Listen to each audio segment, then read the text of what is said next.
Tell him, boy, wolf the god. You see what we busting down on. Galactic Patrol Prisoner. About to be fire. That's what we about to have today in OverLevel. About to bust down on Moro. Alright? That's why the pages will shit didn't work. I'm seeing through you because you're 25. With my main 25. Got you. If you really got here in June, yeah, I see. Thousands today. With the whole family out here. Most probably happy together. Goku, Vegeta. That's a wolf who's connected to you. He's real too. He's real? Yeah. I got you. So I thought he was you. Alright, come on.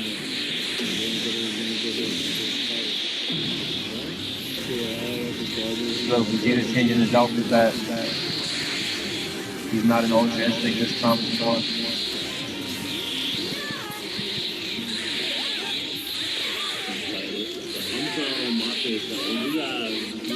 Vegeta right here. I have to give him the long sleeve and some. No gloves. He doesn't want the gloves. Oh, and he's so fire. And that's doing the couple of yeah. He's so fire. No, darker? No, that one. Alright. Now I feel like I'm on the manga page. You are? Alright.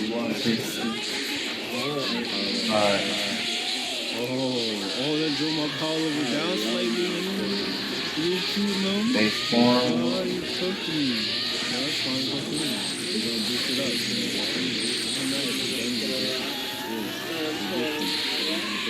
Vegeta staying as well.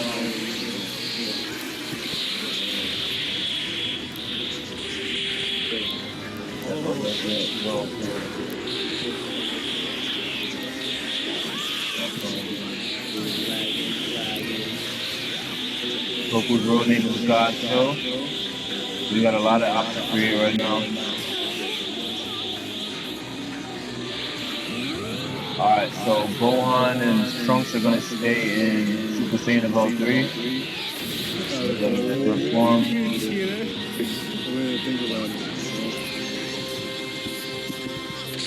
Border of course I'm changing stats. Alright, so I actually am even Dream Destroyer Wolf. I went to sleep so I could save the wolf I am right now, but not just this wolf, many other wolves. Alright.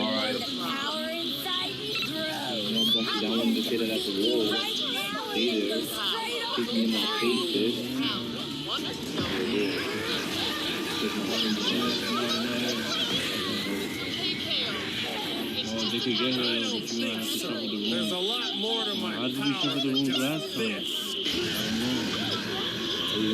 don't know. You gotta cover the room first. You gotta get it back to the room. Yeah. The room, you wanna cover the room as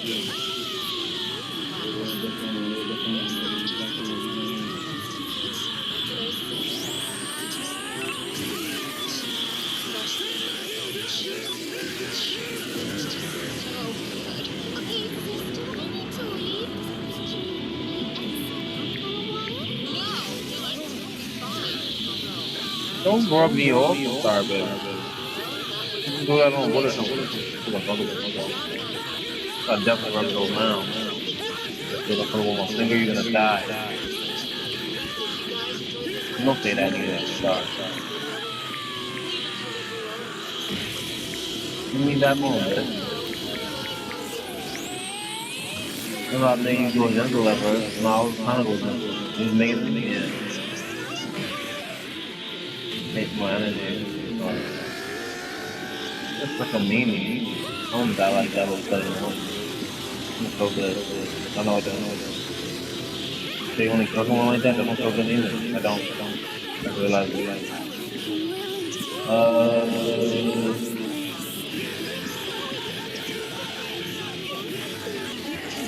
We are finally back after many editing.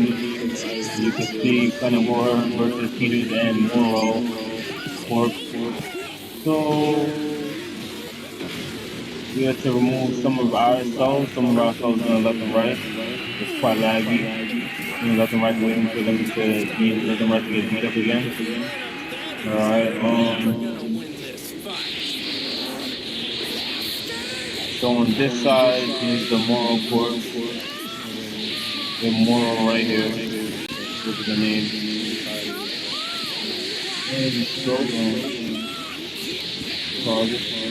Moro, leader of the Moro court. Right here. Tall fellow right here with the tank top on. Then we got the Gambo, co-leader. We got 7-3. Yeah, remember that.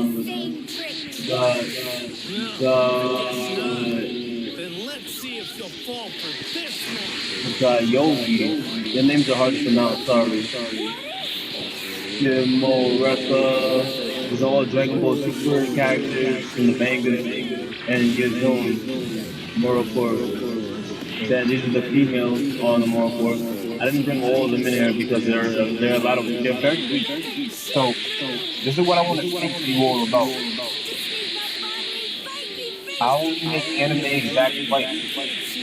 And any other fight is based off of fights that I see in my dream, and I keep it exact. If I see an anime fight in my dreams, like Super's fighting in my dreams, I try to keep it exact to the stats that I saw in my head, and then make fights in video games and animation that are anime exact. I do not like to have life like those stories and different songs over. That's the side. And I want to see that everywhere.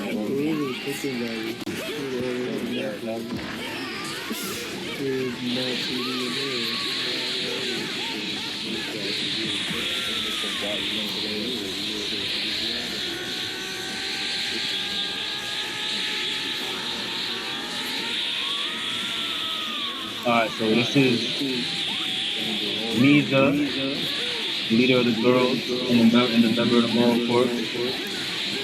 Iwaza, and Mikasa. We out of here. No, Kikaza, not Mikasa, sorry. I've been watching a lot of anime, so I definitely heard Mikasa before. Alright, so this is who today's grade is for, so let's go to them. Yeah. For you to drop out before you fight for real. You're right. I would hate that too.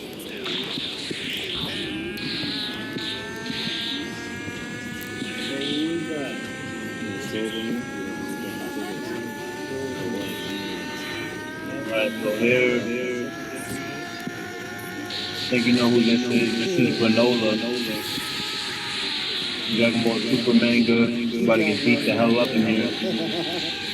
And I know you know who this is. This is the Heeters family. This is Gas. This is Alex. This is Oil. I guess I didn't name all of them. It's horrible. Yeah, but definitely didn't name all of them. This is Maggie. She's the only one without a name that has something to do with Heeters. That's Maggie from Battle for most Heeters. Alright, so that's Maggie, Zero. They all wear dress, you know. The dress has been like Jamaican. Oh, we're Jamaican? Okay. Alright, so everyone else in here is not important, but this is just the fill in. We get some fun drills in here. This is the Pride Troopers, Disco, Sharon, Topo, as usual. This is the Trio of Danger, Brazil, Lavender, Ferragamo. This is the Dark Empire. That's Food, that's Artist, that's Toa, that's Mirror. And that is it. Let me save this and get right into it. And we up in there. And we up in this baby. All of my life I've been loving me.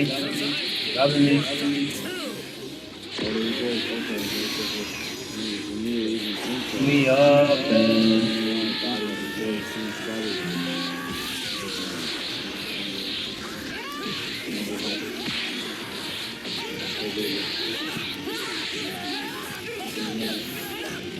Every time they start to bust down the daily,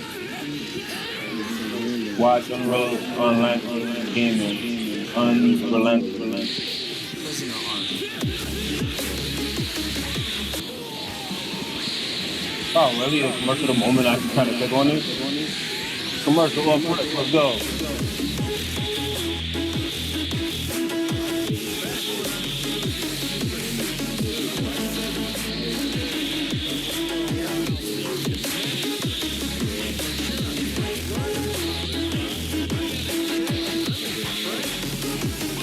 Now, before we dive any further into this video, if you are new to the channel and of course have a love and passion for all things Dragon Ball and anime related, and want to be kept up to date with everything in regards to Dragon Ball, the Dragon Ball Super manga, and everything involving the Dragon Ball IP, then I do encourage you guys to go on over and smash that subscribe button and turn on all notifications to never miss a single video on this channel, as well as giving this video a big thumbs up by slapping that like button down below. You guys are simply stoked, ready, and excited to see what the future holds. Moro is over 10 million years old. He is an ancient enemy of the Kaioshin, and Moro is solely responsible for bringing mass extinction to over 320 planets within Universe 7. And one of his prime motives within the Galactic Patrol Prisoner arc was to be restored to his former glory and being able to retain his magic to bring about mass extinction once again. Quite an interesting concept following Goku and Vegeta's fearsome battle against both Vegeta and Broly, as the Galactic Patrol Prisoner arc starts following the conclusion of the Tournament of Power in Dragon Ball Super manga. I gotta smoke first, I know my ritual. I have to smoke before I play. I'm gonna listen to volume on this because it's a manga, it's not an anime. So if I don't hear this, I'm gonna miss everything. So sorry if y'all can't hear this and me as much. But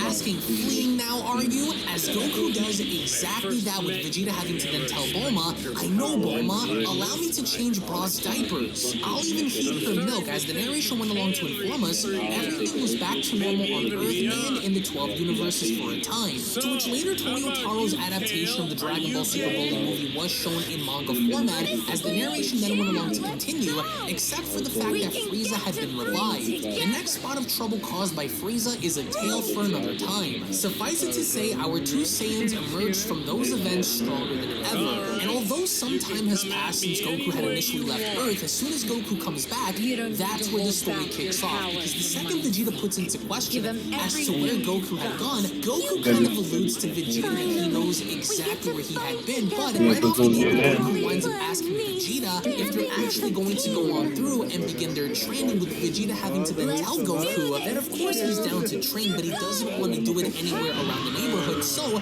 Vegeta suggests for him and Goku to go inside and continue their training inside the gravity room. And eventually that's exactly what Goku and Vegeta do, and as they're shown having to spar inside, Vegeta went along to ask Goku, so what happened with your Ultra Instinct? With Goku responding, nothing much, haven't really pulled it off since the tournament. Vegeta responds, so you can't tap into it at will. What a useless technique. With Goku responding, guess so, no shortcuts in training, huh? Just gotta keep grinding away, which was basically a foreshadowing to what's going to come, because given our understanding based on what happened in the Galactic Patrol Prisoner arc, Goku was in fact able to reignite the powers of Master Ultra Instinct, but even then, Vegeta went along to further tell Goku, especially because I never intend to fight side by side with you again. With Goku responding, fine by me, because I'd rather take on enemies by myself. But then, there was an urgent call from Bulma in telling both Goku and Vegeta that they have an emergency call from Hercule that requires their assistance, because as soon as Goku and Vegeta wind up stepping outside the gravity room, Bulma went along to tell them some mysterious gang showed up at Hercule's place and it sounds like they're kidnapping Boo. And that's when Goku and Vegeta had this instinct to go on ahead and show up, because they wanted to find out what exactly was going on. And as soon as we go back to Hercule's place, we get to see how the galactic ship is shown having to take Boo on board. And with that being said, Hercule is yelling on the top of his lungs by then having to ask the mysterious group, what are you gonna do with Boo?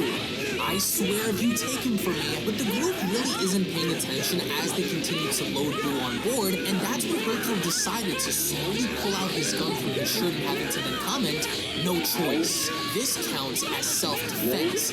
This, but the mysterious galactic patrolman known as Maris winds up pulling out his gun, and as quickly as Hercule shot at Maris, what Maris winds up doing is Maris winds up shooting at the bullet that was making its way towards him, with Maris having to tell Hercule, as I was just attempting to explain, we are, but then that's when Goku and Vegeta wind up showing up, with Hercule having to be so happy that Goku and Vegeta have finally arrived, and with Goku then having to put this into question and further having to ask the mysterious gang as to what they're doing, the mysterious galactic patrolman known as Maris immediately recognizes both Goku and Vegeta by having to say their names, but he doesn't just say their names in the form of a question, but instead he also goes on to comment, Goku and Vegeta, because it would only appear as if Maris had heard and knows exactly of who they are, but Goku's not chancing it. What he winds up doing is he winds up teleporting and using his speed to swipe away at the galactic patrol, which of course wasn't in Maris' plans to begin with, so what Maris winds up doing is he ends up noticing that Goku could be problematic as well as possibly Vegeta, as he went along to comment,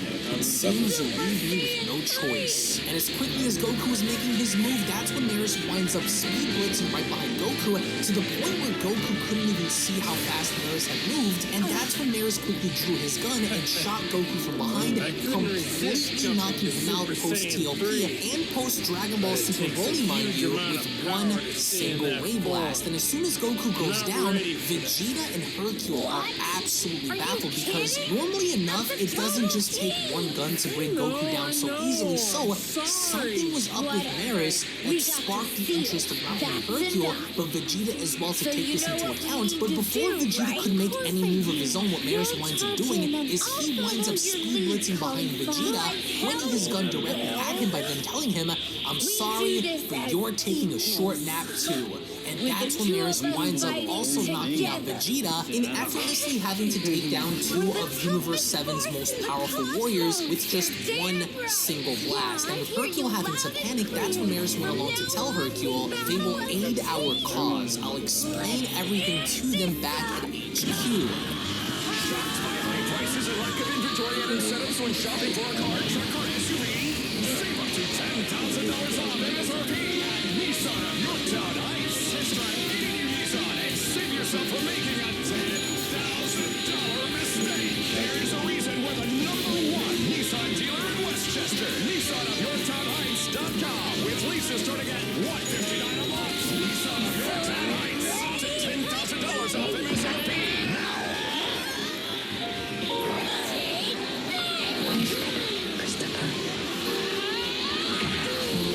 Based on international bestselling. Where did you say she lived? The last time we were in Scotland, 6 years. Comes an epic Right after the visit, It's been a long time. touch will take hold of your heart and soul. Why did you come here? Keep up the pressure. Touch. Rated R. In theaters July 12th. Maris then taking his leave, it's as clear as day that they have managed to claim the objective, which was obtaining Majin Buu, but at the same time, as an added bonus, they also have now acquired Goku and Vegeta. And with Jocko shown on the ship trying to wake up Goku by having to cry out, "Yo, Goku! Hey, talking to ya! Wake up, Goku!" That's when Goku winds up waking up and having to ask what happened, where is he? No, seriously, your body is like a door. You fuck, I don't know why. Like a baby. Our stun guns pack a punch, huh? Not Wait, sure why shaped he like a brought door? you to I mean, my Majin Buu body, been enough, and with Goku having the to door is ask shaped like me? what? Where are we? That's when Jocko Really? belongs to further No, not like that. I'm saying, really? Because I see it look like I'm shaped like a door. I mean, the door is shaped like me. as the Galactic Patrol. Galactic Patrol, you say? Probably Vegeta play a says, game. as they are only then greeted by the Yeah, same those guy ones that probably literally do. just knocked them out on Earth known as Maris, as he went along to tell them, "I apologize for getting rough with you. You didn't seem to be in any mood to listen to reason, so..." But that's when Goku asks about who he is, with one of the elite members having to tell Goku, "As our #1 elite agent, Maris here manages 104 sectors." Which when Goku asks Jocko about how many sectors he watches over, Jocko goes on to tell Goku 3. And with Vegeta putting this into question, he then asks, if he's so elite, what does he need from Majin Buu? With Maris responding, "Right, due to our negligence, a dastardly criminal Game has and you watch it over broken three. galactic prison. To recapture I can watch it over three. What? assistance from a certain individual. And who's that, Goku Remember the says? things I watched Spit over in it high out school. already, Vegeta utters. The whole high That's school. when Terras tells them, someone who slumbers with Very serious to play the game. the great Lord of Lords. So Dragon Ball Super on the chapter. All like proclaimed by everyone else. I can't let them proclaim that when everyone's coming to me asking me for help with their problems, nigga. Who in fact Exactly. governs 104 sectors, I didn't self-proclaim and shit. comes to Earth I for don't the even sole care to help reason you. of acquiring and obtaining Majin Buu for the sole purpose For regular of games out the edition. Grand Supreme Kai from Majin Buu and using his assistance to take down this incredibly powerful criminal. And this is where we begin to explore more of the history between Moro and the Kaioshin during Dragon Ball Super manga chapter number 43, as we then go back 10 million years ago where we first got to see the Grand Supreme Kai and the South Supreme Kai in a battle for their lives, as of course we then bear witness to how difficult it was for the Grand Supreme Kai and the South Supreme Kai to combat Moro during that era, as every single time either one of the Kaioshins attempted to do something against Moro, Moro would either wind up throwing rocks at them or doing something to put them in a position to where they had absolutely no hope in defeating him. And as of course we get to see how one of these giant rocks crashes down on the Grand Supreme Kai, the Southern Supreme Kai went along to shout his name, but the Grand Supreme Kai was so ahead of his own time where he was able to hold his own as of course the others weren't, and with the Kaioshin then having to show exhausted, he then uttered, "Phew, that was close," with the Southern Supreme Kai stating, "Unbelievable," attacking us with actual comets, because that was exactly what Moro was doing, was using his energy to grab onto the surrounding asteroids and the surrounding comets and using them as a means of weaponizing them. But interestingly enough, during that era was the first time where we actually got to see the true extent of what Moro was capable of, because Yeah, that's what the Moro would do. And that nigga was talking about Harry Potter in front of it. In front of it.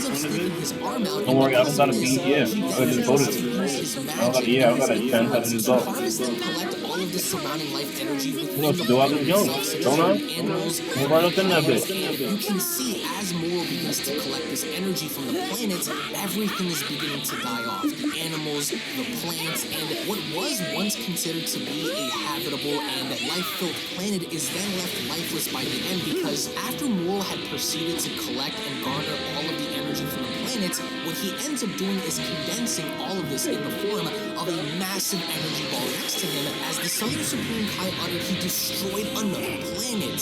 And being the fact that this energy ball was beginning to get bigger and bigger and bigger, what Moro ends up doing is he clenches his fist and condensing this massive energy ball to become small enough in order for it to fit within the palm of his hand. And as Moro begins to then dangle this small little energy blast above his finger, he further goes on to demonstrate the fruits of what Meet Asana, a work management platform that helps companies get more done and save more time. Teams can stay connected while they track updates and visualize timelines. Asana, a smarter way to work. Try it for free today at asana.com. he can do by then having to consume this energy ball and from there get stronger as an end result of having to collect all of the energy from this planet. And after having to witness this firsthand, the South Supreme Kai went along to shout, "He ate it!" Is he absorbing the planet's life energy that way? And as soon as Moro then begins to get stronger by feeling what this power had done to him, he quickly extends his arms by unleashing lightning all around this planet, all around the surrounding environment, and having to rain down on the Supreme Kais. And because of this, once Moro begins to then settle on down, the Southern Supreme Kai went along to comment, "Absurd, I think he's just gotten even stronger," with the Grand Kai responding, "Damn it, we can't win," because now they're beginning to understand just how dangerous and powerful Moro can be. As over out in the distance, we get to observe how the Galactic Patrol are beginning to witness this battle go down, as one of the agents went along to comment, "Planet Eater Moro Take you too serious, they're gonna take you less serious than it is. the Yeah. star system and bringing about mass extinction on 320 planets. The villain, as mighty as they say, when he responds, Like, yes, it is a game. a terrifying foe indeed. In all honesty, there's nothing we can do. Let's just leave this to the Lord of Lords and keep an eye on things. So you gotta make a script That's for when we wind up leaving having every to comment, time. maybe from a little further away, because they know now that Moro has become so dangerous that they simply can't afford to be around this environment any longer. And the minute we get to see it, Well, I like Moro this story. touches It's back fire. down, the Southern Supreme Kai went along to tell the Grand Kai, if his power grows any further, will be helpless to resist. If only we can do something about his magic. And that's when the Grand Kai responds, I've got no choice. I'll use my god power to steal his magic. Huh? The South Supreme Kai asks. Does such a technique exist? I created it, says the Grand Kai. I had a feeling it might come in handy one day. It's far too dangerous to teach anyone else. So the Grand Kai's plan here is to try and use the god power he has to take away Moro's magic while he still has the chance to, and as the Grand Supreme Kai then goes on to put his hands together in using his god power to take away Moro's magic, the Grand Supreme Kai screams, Good great Lord of Lords! You mustn't put so much of your strength into it! And that's when the Grand Kai shouts, Kai Kai Matsuru! And that's when he fires this attack directly at Moro, to where Moro is absolutely taken back by this, because the second we see how this attack actually makes contact with Moro, the entire comet they were battling on top of then begins to glow, because this power that he had used why is there so many creepy niggas in Japanese anime, bro? But why is there so many creepy beasts, bro? Not deep, like deep, like D-I-P-S, creepy death. But that's how I spell it, creepy deep. Not deep. But I get it. I don't want to spell anything. Not for myself. What is creepy? The Grand Kai went along to tell them, you not can handle it from here. And that's when we go back to Maris, who went along to further inform Goku and Vegeta. Well, Moro was still a capable fighter even without his magic, so he was sentenced to death. Unfortunately, nobody could actually kill him, and so he was instead given life in imprisonment. And that's when Vegeta asks, and this Moro is still alive after 10 million years? Whoa, this guy is old, Goku says. Yes, Maris responds. And that's when Goku asks, so the energy of correct. It's likely that Moro has regained his magic, so we require the Great Lord of Lords to recapture this criminal once again. And what does any of this have to do with Boo, Vegeta asks. And that's when Maris tells Vegeta, 5 million years after Moro's capture, the Great Lord of Lords was absorbed by Majin Buu. Oh, did you know that, Vegeta? No, says Vegeta. Our only hope is to somehow extract the Great Lord of Lords ability from within Majin Buu. So we hope. That was the last thing he said. Remember? Yeah, I remember. Whatever your plan, it wasn't your stun gun that put Boo down. So now he was sleeping to start the card of the card table. It could be days before he like that. Which is true, because somewhere on the galactic ship we get to see how the other galactic patrollers are trying to do everything they can to wake up Majin Buu. And what's really cool is the fact that Majin Buu subconsciously went along to grab one of them by the neck and fling the galactic patrolman across the room. As one of them went along to respond, talk about tossing and turning, because this is who Buu is, and once he falls asleep, there's no way of waking him up. And Goku further confirms this as Johnny Williams asks, and nothing will wake him up. That's just the kind of guy he is, Goku says. That's when Maris responds, that is a problem. Feel better that way. Are you ready to make junk disappear? Again, that's sick. Looking forward to this. We make junk disappear. All you have to do is point. Call 1-800-GOT-JUNK or visit 1-800-GOT-JUNK.com. We'll be there before you hang up the phone. Still, we haven't actually ascertained Moro's location yet, so we're on standby with Goku having to ask, oh, I know, how about we help you catch this guy? With Maris responding, yes. If that's not too much to ask, we're happy to, Goku says. Sounds fun, right, Vegeta? And with Vegeta catching an attitude, he then asks, first, they drag us here, and now they ask us for a favor? With Maris then telling them, rumors of you two have reached us, so you're supposedly quite powerful. With Goku responding, I don't know about that, since there are still stronger people out there in the universes. We even ran into another Saiyan recently, which of course is a direct reference to Broly, but Vegeta seems to have somewhat of a suspicion about Maris as he went along to say to himself, this Maris, I couldn't read his cheek, but he's far from weak. He didn't just exploit an opening, he was agile enough to get the drop on us in an instant. That speaks to his skill, as Maris then announces, if you'll come this way, the Galactic King will be waiting to hold the induction ceremony. With Goku asking, Galactic King? Who's that? Fool, Jaco says. He was there when you fought Universe 6. Oh, The octopus-looking guy, Goku responds.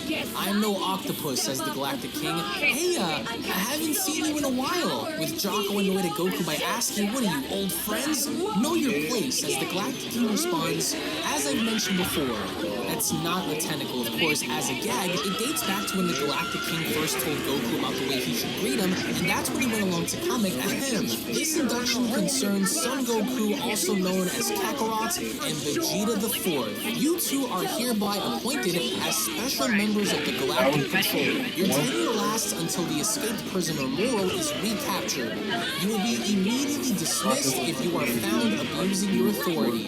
Examples of abuse will be cutting in line in order to claim relevance to an investigation, flaunting the Galactic Patrol symbol in order to hit on girls, etc., etc. And that's when Jocko went along to tell Goku and Vegeta, check it out, Goku, Vegeta, we've got uniforms for you two. With Goku telling Jocko, I don't want to wear that, and Jocko loses his mind as he asks, what? This uniform is the pride and joy of the Galactic Patrol. Plus, the design's super cool, with Goku responding, no thanks. Looks hard to move around in, as Maris comments, we won't force you, but the rules do state that you need to bear our symbol. And that's when some of the Galactic Patrol members actually inscribe this symbol on Goku and Vegeta's gi and armor, with Jocko responding, letting this once-in-a-lifetime chance pass you? You two are idiots, with Goku having to respond, it's kind of embarrassing. Anyway, Jocko says, congratulations on your induction.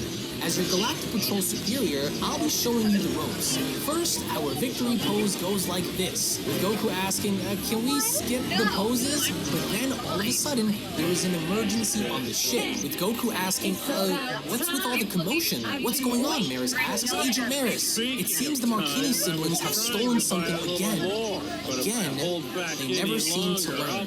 With Goku asking, who? What? With Jocko responding, there are a bunch of punks who are always violating the galactic law. So basically here we get to see how this is Maris, Vegeta, and Goku's first rodeo, and going out to try to see if they can stop these bandits and thieves from further having to commit crimes. And as we make our way onto this planet, we get to see how the trio is in fact doing criminal activities. They're trying to slow down this train and obtaining all of the resources and minerals on it, and it's quite interesting because this kind of brings us along the ride and seeing what Goku and Vegeta's reaction would be to an actual crime having to take place. And the second we get to see how Maris, Jocko, Goku, and Vegeta arrive, Maris quickly takes initiative in having to be the first one to touch down on the train, and this is also the first time that our heroes get to actually see what Maris can do, and all the while Maris' identity was kept hidden because nobody actually knew as to who Maris was and what his role in this universe was going to be. And what's also interesting was the overall reaction time that Maris had, as well as also having to fall for the trap in believing that the thieves were going to give up, all the while they simply wanted what was on the train. So they went along to try and create a distraction in allowing everything that was on one half of the train to fall apart, and Maris went along to use the rockets on his boots that allowed him to prevent the train from actually going down, which especially impressed Goku and Vegeta, particularly with Maris' performance and the fact that Maris was so quick in what he was doing that Goku had to point out to Vegeta that Maris was so agile and he was so quick on his feet that from the very beginning there was a little bit of foreshadowing in basically telling the narrative that Maris simply wasn't going to be your average cop. He isn't someone who's going to sit around and take things lightly. And Goku, of course, did try to get involved, as did Vegeta, but Vegeta, interestingly enough, once again picked up on the fact that Maris is not your ordinary person. As he went along to say to himself, Maris, he'd already tampered with their spaceship, ensuring that they wouldn't get far. So even if Kakarot hadn't caught up with them, it wouldn't have mattered. Stopping the train took priority because he wanted to save the conductors. So how did he have time to sabotage their ship? Damn it, I somehow missed that. So even Vegeta went as far as to acknowledge the fact that Maris had done all of this simply within the blink of an eye. And as we get to see how the bandits are now finally locked up, Jocko went along to laugh at them by commenting, this is what happens when you tangle with us elites, with Goku responding, you didn't really do anything though. And that's when Vegeta put this into question by asking Maris, you couldn't have saved the day quicker, couldn't you? You're hiding your power, right? My eyes don't lie. With Maris responding, Hardly. Yes, I wanted their spaceship too, so I let them flounder a bit longer. But hiding my power? No. And that's when Vegeta responds by asking, I suppose you aren't capable of capturing this Moro on your own then. Terra's telling Vegeta, I'm afraid not. I may be number one in the galactic control, but Moro is in another league altogether. Moro's power knows no limits, with Goku asking, what? You mean he's getting stronger and stronger? Yes, Mero says. So if we don't capture him soon, things will go from bad to worse. And that's when all of a sudden, the ship comes into contact with something as Maris asks, a report? From where? From another squad, says the pilot. A squad was out scouting, and they got a lock on Moro's location. And that's when Goku utters, nice! It's about time! But which way is that? With Jocko pointing, like which direction? That way. And that's when Goku went along ahead to put his fingers on his forehead and having to comment, okay, let me do a search of my own. And with Maris having to further scout, he then comments, passing through sector KT-40. He didn't get as far as expected. What's that mean, Jocko says, with Vegeta telling him he can maybe sense the criminal's chi if he knows where it's a lock.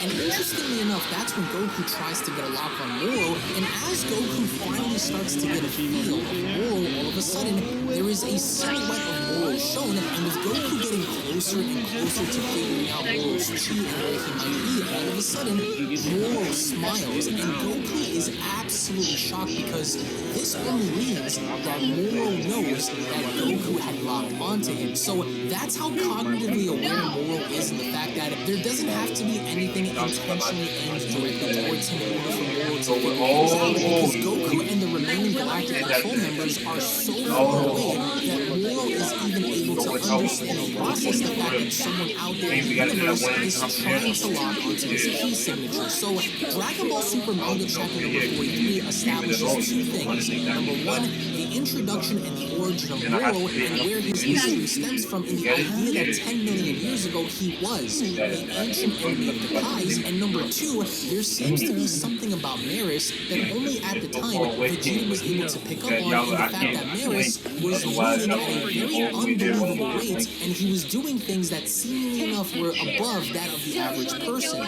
But this is where things begin to get very interesting, because as soon as Goku then backs up, Vegeta went along to ask, what is it, Kakarot? Did you find Moro's chi? Let me try. And that's when Goku went along to tell Vegeta, Vegeta, don't! He could sense that I was searching for him. What? Vegeta asks. How could that be?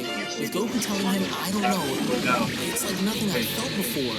To think he could do that, Vegeta argues. Well, what else could you sense? Was it a massive chi signature? No, not quite, Goku says. More like God chi then, Vegeta asks. No, Goku responds. His chi itself wasn't that huge, but it was terrifying. I've never felt anything like it. It was as if a whole lot of people were screaming in pain. Yikes, Jocko says. That's a spooky way to describe it, with Terras then having to chime in. Moro is known for absorbing the life force of planets and turning it into his own power. In that sense, his very energy is a mass of slaughtered souls. What the? Vegeta utters. And that also explains why he's lived so long, Terras tells them. How many people has he killed, Goku asks, with Terras responding, it's more like entire planets. Far too many to count.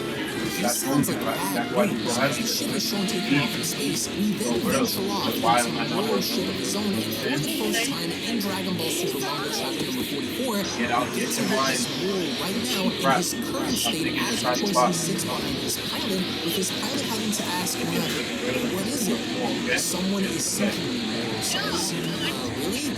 Has that galactic patrol found us already? And with Moro looking around with his eyes, he then responded, in my time away, life has managed to grow and spread throughout this universe. True enough, the pilot says. You've been locked up for 10 million years, remember? Moro putting his hands on his head, the pilot asks, are you okay? Moro responded, scanning alone has taken me to my limit. My magical abilities are in a pathetic state. Well, we're almost to our destination, the pilot says, so just hang tight a little longer. Indeed, Moro says, I can hardly wait. Because there seems to be a designated location that Moro desperately wants to go to where as we make our way back onto the ship, Jocko went along to ask, so where exactly is Moro headed then? There are no planets with life in that direction, so what do you think he was? With Goku responding, no wait, I've been out that way before. Vegeta asking, what? When? What's over there? With Goku responding, pretty sure it was when I went to see Dende. Dende? Vegeta asks. So it's the planet the Namekians moved to. With Jocko having to chime in, start talking. I thought their whole race got wiped out when Namek blew up. With Goku responding, nope. We managed to save them all, but for their own safety, nobody was supposed to know they were living. With Maris chiming in, now that Moro's magic has returned to him, he's likely capable of scanning through planetary life. And if the Namekians are truly alive, then Moro's goal must be, and that's when the thieves went along to chime in. I hear those Namek folks got some wish-granting balls, which then goes on to catch everyone's attention with Jocko having to yell, wish-granting balls? You mean the Dragon Balls? Hey, start talking. How do you know about the Dragon Balls? With the thieves responding, back when I was doing some hard time in the Galactic Prison, one of my fellow prisoners was a deserter from Frieza's army, see? He told me a tale or two. The guy said that Frieza himself once went to Namek looking for these balls. With Vegeta responding to more of Frieza's dregs just flapping their gums and stirring up trouble. With Benny responding, now I ain't interested unless there's a profit to be made, so I didn't pay this tale much mind. But your own reaction just now, Cop, that just tells me it's true, ain't it? Jocko uttering whoops as the thieves continue, this former goon of Frieza's was looking for someone strong to help him find these balls. So, odds are that word got around to the strongest, baddest guy in prison, Moro. With Jocko uttering this is bad, with Vegeta asking, meaning Moro is after the Dragon Balls. There's chiming in, there's a high probability yes. What do you think Moro could wish for, though, Goku asks, as the thieves once again chime in, if I were him, I'd wish for the Galactic Control to bite the dust. Bam! No questions asked. A 10 million year grudge is quite the force to be reckoned with, and that's when Jocko went along to scream, shut up, bad guy! As he then further went along to shut the gate in front of them, that's when Maris went along to comment, this is far worse than we imagined. And as we then go back to Moro's ship, we then get to see how Moro seems to be excited on getting to planet. As he went along to utter, it was my good fortune to even have an ounce of magic returned to me before my life expired. As the pilot asks, you got some of your magic back a few years ago, right? Indeed. It allowed me to break free of that wretched cage, with the pilot having to comment, you broke me out of there too, thanks for that, but that's when Moro went along to glare at the pilot as the pilot responds, I mean, you really did do me a favor. As Moro comments, I still need to ascertain the veracity of the tale, with the pilot responding, sure, yeah, I get it, with Moro asking, do these Dragon Balls really possess such power? Yep, you'll grant any wish you can think of. 3 wishes even, with Moro responding, good. But Moro, says the pilot, you promised that I could use one of those wishes to escape to a planet where the Galactic Patrol and Frieza's army will now find me, right?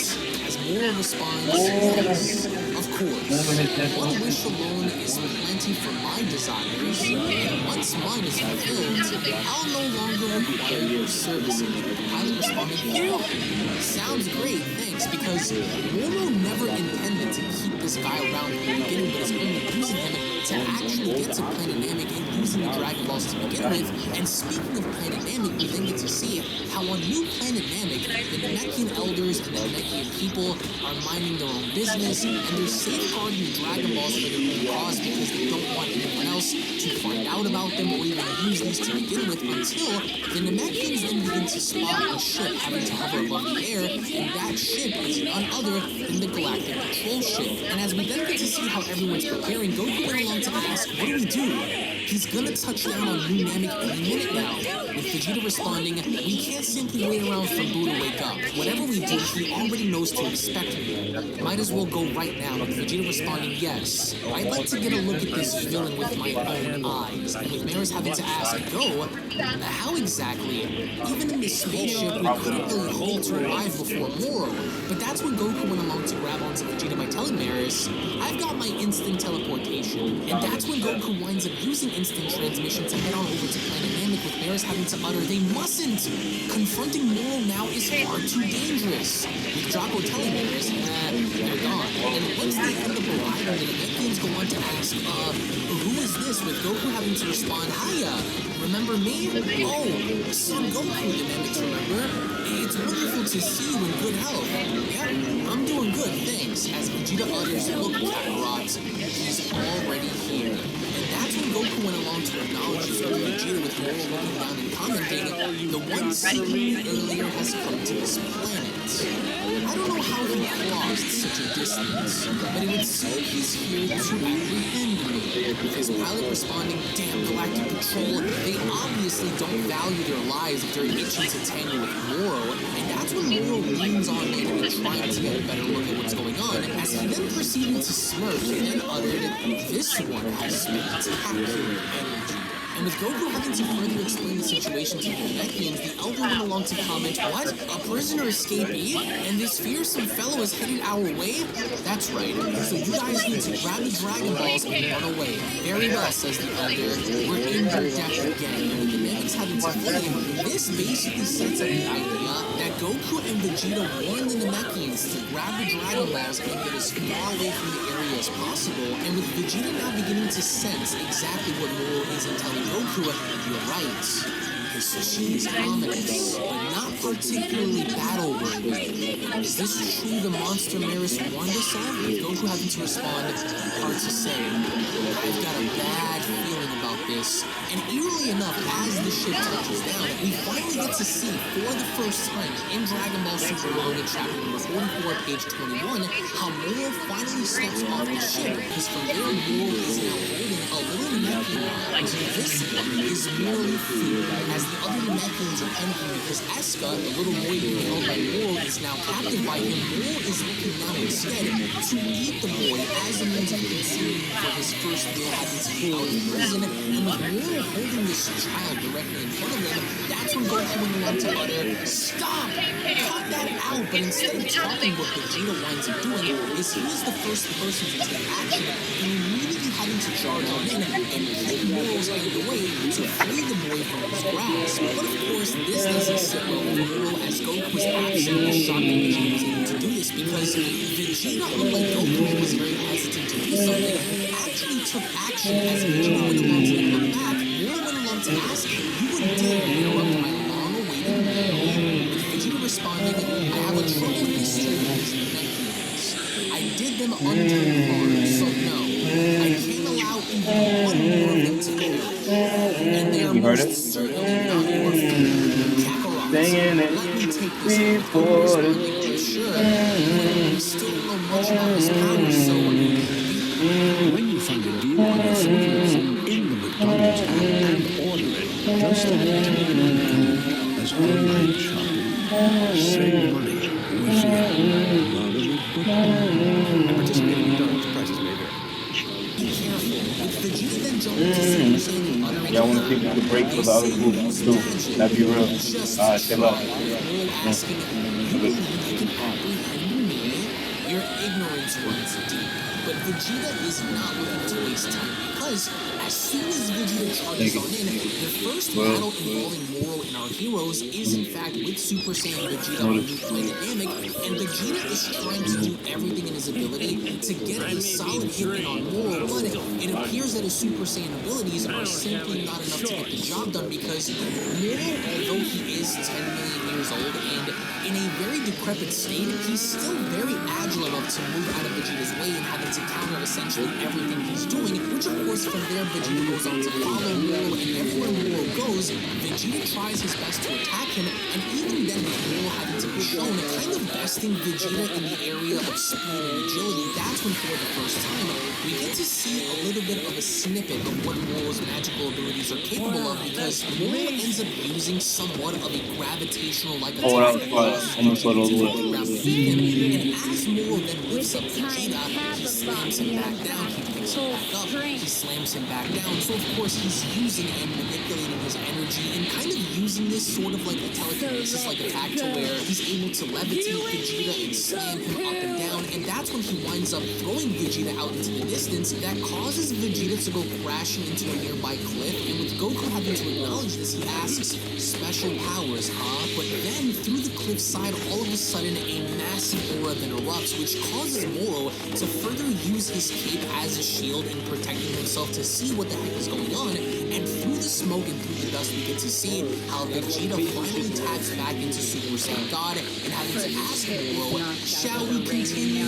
Because clearly enough, at this point, Super Saiyan really wasn't going to do much, so Vegeta decided to step up a level and using Super Saiyan God instead, and as Vegeta then goes on ahead to charge directly at Moro, what Moro attempted to do once again was further use his magical abilities and gaining the upper hand against Vegeta again, but this time, Vegeta is so cognitively aware, and he is so quick and so cunning that he is effortlessly able to dodge and move out of the way, and getting close enough to finally land a solid shot on Moro, who is, mind you, guarding himself during this process, but Vegeta realizes this and quickly breaks through his guard, having to kick Moro directly in the chin and causing Moro to stumble on back, flip through, and further land on his head as he continues to stare at Vegeta, with Vegeta having to tell him, "I was curious to see for myself what sort of beast could terrify the galactic How disappointing working in this him. really Gonna gets get under super Moro's skin, because what fuzzy Moro just ends from up working doing in then him. is he tears apart We'll one of the never nearby tripping in trees, something. and he actually attempted And to that's gonna give Vegeta God by for using this tree, super but God with for the God Vegeta once super. again being cognitively aware, he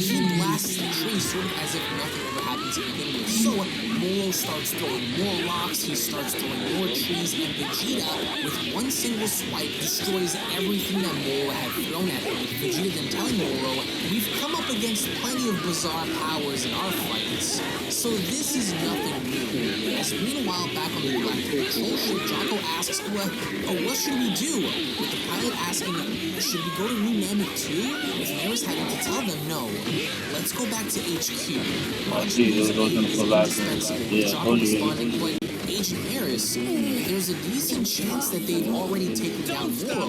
Those two are strong, a teeny weeny bit stronger than me." With Harris responding, "Even so, it's very unlikely they will win." And as we then go back to New Planet Namek, Moro then begins to acknowledge the fact that, okay, in this fight now, this is going to be a tad bit more difficult than I assumed it would be. So Moro then ends up tearing off his cape and having to ask Vegeta, "You hope to witness my magic?"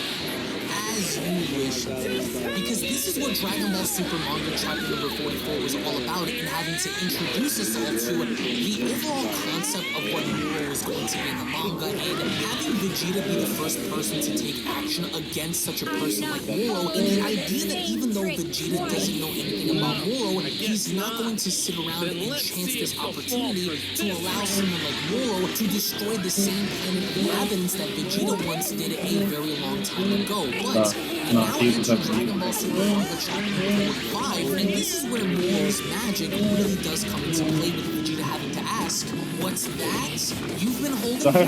With Goku commenting, "We heard about how you can absorb life energy." With Moro responding, "Oh, you're not entirely ignorant." With Goku responding, "Just like how you tried that when you were Namekian kid I'm serious right now. Moro Look the opposite front of responding, us. "This will be Look the at the same opposite front of us. Terra, Stop but playing a around. different application." And with Vegeta catching wind of this, the pilot who brought Moro here went along to comment, "Is Moro going to use that same terrifying ability that he broke out of the prison?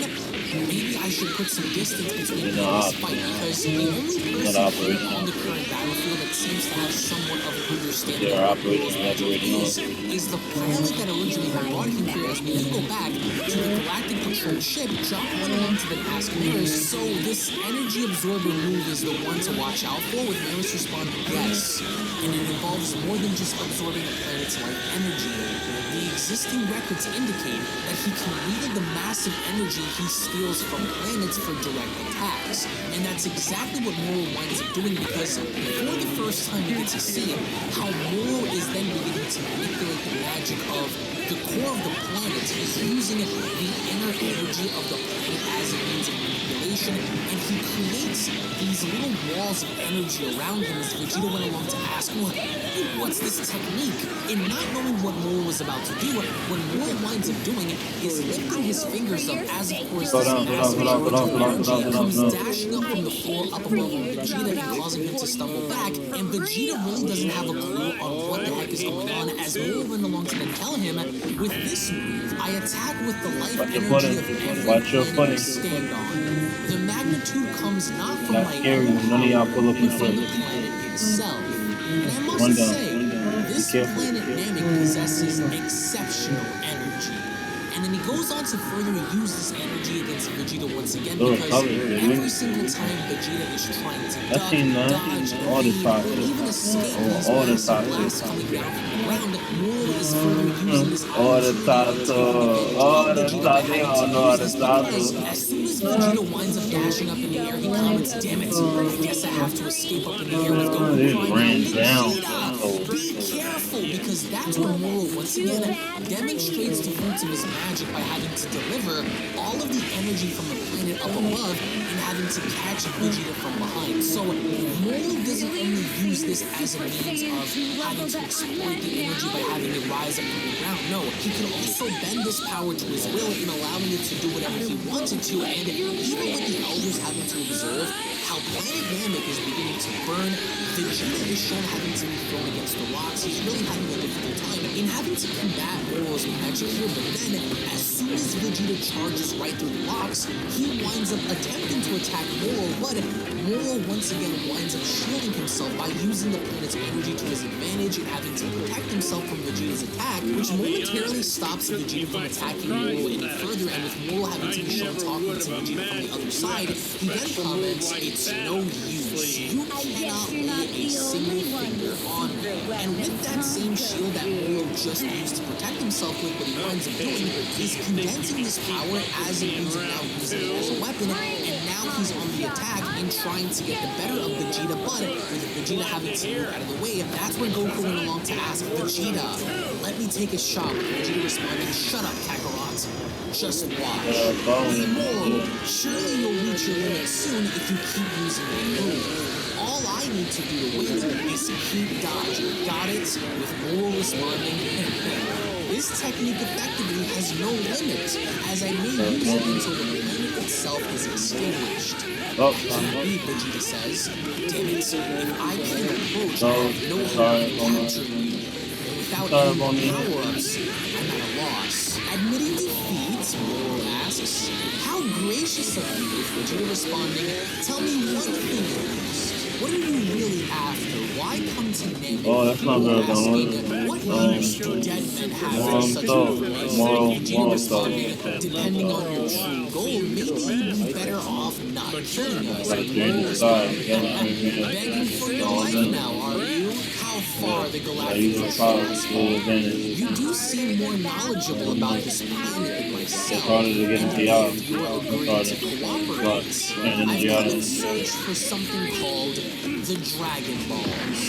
Thought so, Vegeta utters, as Moro continues, "I understand that one must gather all 7. You wouldn't happen to know anything about that," with Vegeta responding, "Sorry to say, I'm unclear on the details," with Moro responding, "As I thought.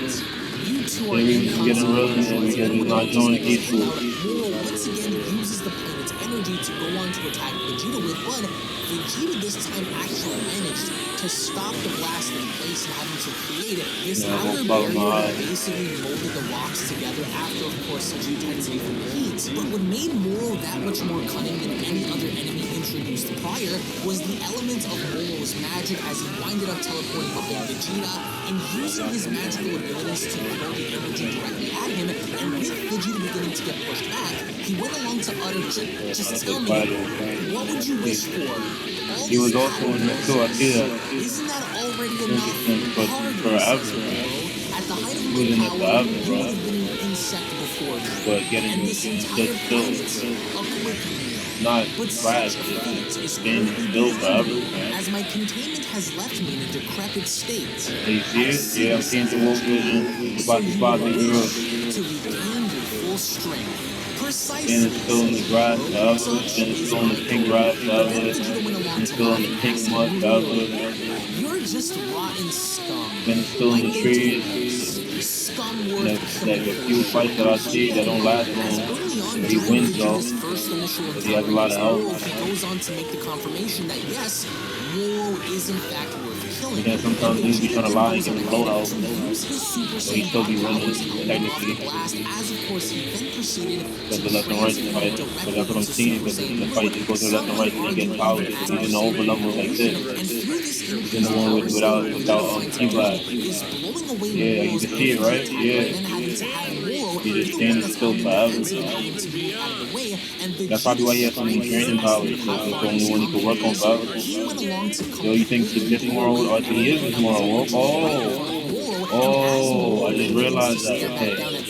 Yeah, yo, that was all of these games. Yeah, all of it. you were It's not concealing family the game. strength. With Vegeta asking like you were hiding your true intent. But with Cranberry having to ask what, Vegeta just powered up even more. Goku went along to laugh and asking, letting him get all cocky to get him to talk. Smooth move, Vegeta. And Moro gets angry because this entire time Vegeta was playing into Moro's hand just to get him to talk. But Moro gets incredibly angry and then having to use more of the planet's energy to his advantage in throwing that directly at Vegeta. But bear in mind, Vegeta at this point, even as a Super Saiyan Blue evolution based on the aura that's surrounding him, very similar to what he had used against Jiren during the Tournament of Power, completely negates everything that Moro is trying to do. Entonces, baby, entonces, no. Así fue. Localized with Alkanon. Protection, don't worry. Because See me as soon as throwing it? Moro No. launches all of these Oh, you attacks gotta at start Vegeta, along with it. It's too Vegeta into ducks, me. dodges, he avoids every single Like one I'm a of portal Moro's energy myself strikes on your spin. because he's faster, I gotta he's stand stronger, inside of you. and he's Yeah. doing it with Be such outside. finesse that he's seeming I'll to pull you in. glide along the Hey, attacks baby. with Moro having Yeah. to look up. Vegeta Yeah, I eventually see. How am I managed to doing not that? only get I don't know. Moro to basically The jumble same up thing his that you be attacks seeing and when holding you him run away things from from like somebody to do. and as soon What as the he fuck is does, that a plane? he What is winds this? up What is this? You hitting can't hear? Moro directly. But I can hear you because I'm your closest. Entire body, but Oh my Vegeta god, I winds think up I was just in bad Moro fights and he was so trying far to stab down me, onto bro. the ground I don't know if I had Moro help for winds that. up flying in a But I nearby can't lake, tell. and with Cranberry having Oh to my observe, god, he then bro. goes on to ask, Were you dead when ass? did he get Yeah, so you didn't hear strong? me, bro. I was gonna tell you Yikes. that. If Moro You gotta actually help him better. loses, I'm headed Was back they, to the did they have low same health? room. I don't know. And with Vegeta looking down in I power couldn't tell right because back it was into really his opaque. form, the first person that seems to notice that something very weird is happening not only to himself, but to the surrounding environment Bro, that around doesn't even him make is sense, bro. It just looked like Goku, everything who was is coming through my dying skin. The whole fight was weaker coming through and my weaker. skin, bro. And Goku is trying to figure this out because all the while Vegeta has his sights set Oh, on Moro, shit. Goku's trying to figure out what the catch is here. And the second we then get to see how Moro rises up from the water, Vegeta goes on to taunt Moro and then telling him, I don't much care what sort of villain you are, but I won't sit by while this planet suffers, which means you need to be eliminated. With Goku having to shout, be on guard, Vegeta, something weird is going on. And with Vegeta putting this into question, we then observe how Cranberry takes off on the ship as he goes on to utter, I ain't going back, not to prison. This is my chance to split. And as Moro observes this, he quickly goes on ahead to take this opportunity to blast Vegeta by using his Heeters. And as soon as Vegeta notices this, he quickly goes on the defensive and having to block himself from these attacks. And then, as soon as he swipes away from the smoke, Vegeta notices how Moro is gone. As he went along to comment, where did that scum slip off to?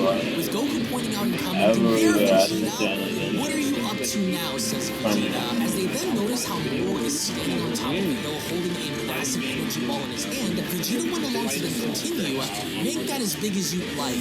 Your technique is useless against me now. And as soon as Moro smirks, we then get to see how this energy ball is getting bigger and bigger, and Vegeta is putting this into question all the while. Goku seems to be looking around because he seems to notice something very unusual. There's energy being drawn from the trees, there's energy being drawn from the ground, from the Namekians, and even the Namekians are beginning to notice that something very weird is going on with their bodies. They're all beginning to drop off. So obviously here Moro is doing something to the planet that's affecting every living organism on it, with Goku then having to ask should we just attack while he's charging up Vegeta, and as soon as Moro charges up and holds above, a massive energy ball above his head, he then goes on to clench his fist as the giant energy ball up in the sky is now reduced to a little tiny energy sphere in his hand, and with Goku and Vegeta absolutely shocked, this was the first time during Dragon Ball Super Manga Chapter 45 page 108, where Moro then goes ahead to eat the energy ball and consuming it to get stronger as an result. And Goku's putting this into question. Vegeta goes on to utter he ate it. So this was the first time that Moro had went along ahead to get stronger as a result of consuming energy ever since the time of battling against the Grand Kai. And with Moro then having to look down, he then went on to utter, the first meal in a long time does the body good. Vegeta commenting, I get it. That's how you go around absorbing energy. And with Moro then noticing how Cranberry once again is beginning to leave with the ship that he has, Moro then uses his finger to use his gravity and as soon as Cranberry's ship then hits the ground, nerves, Cranberry, I shall not lose. Oh, and I caught it twice. I'm God. Vegeta responding, of course.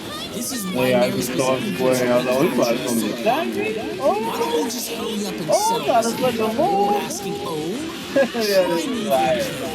That's when Vegeta responds, you think your little boost was enough to surpass us? Super Saiyan Blue is still far beyond your scope. And that's when Vegeta went along ahead to attempt to transform back into Super Saiyan Blue evolution, but then, as soon as he tries to do it, nothing ends up happening, with Goku asking,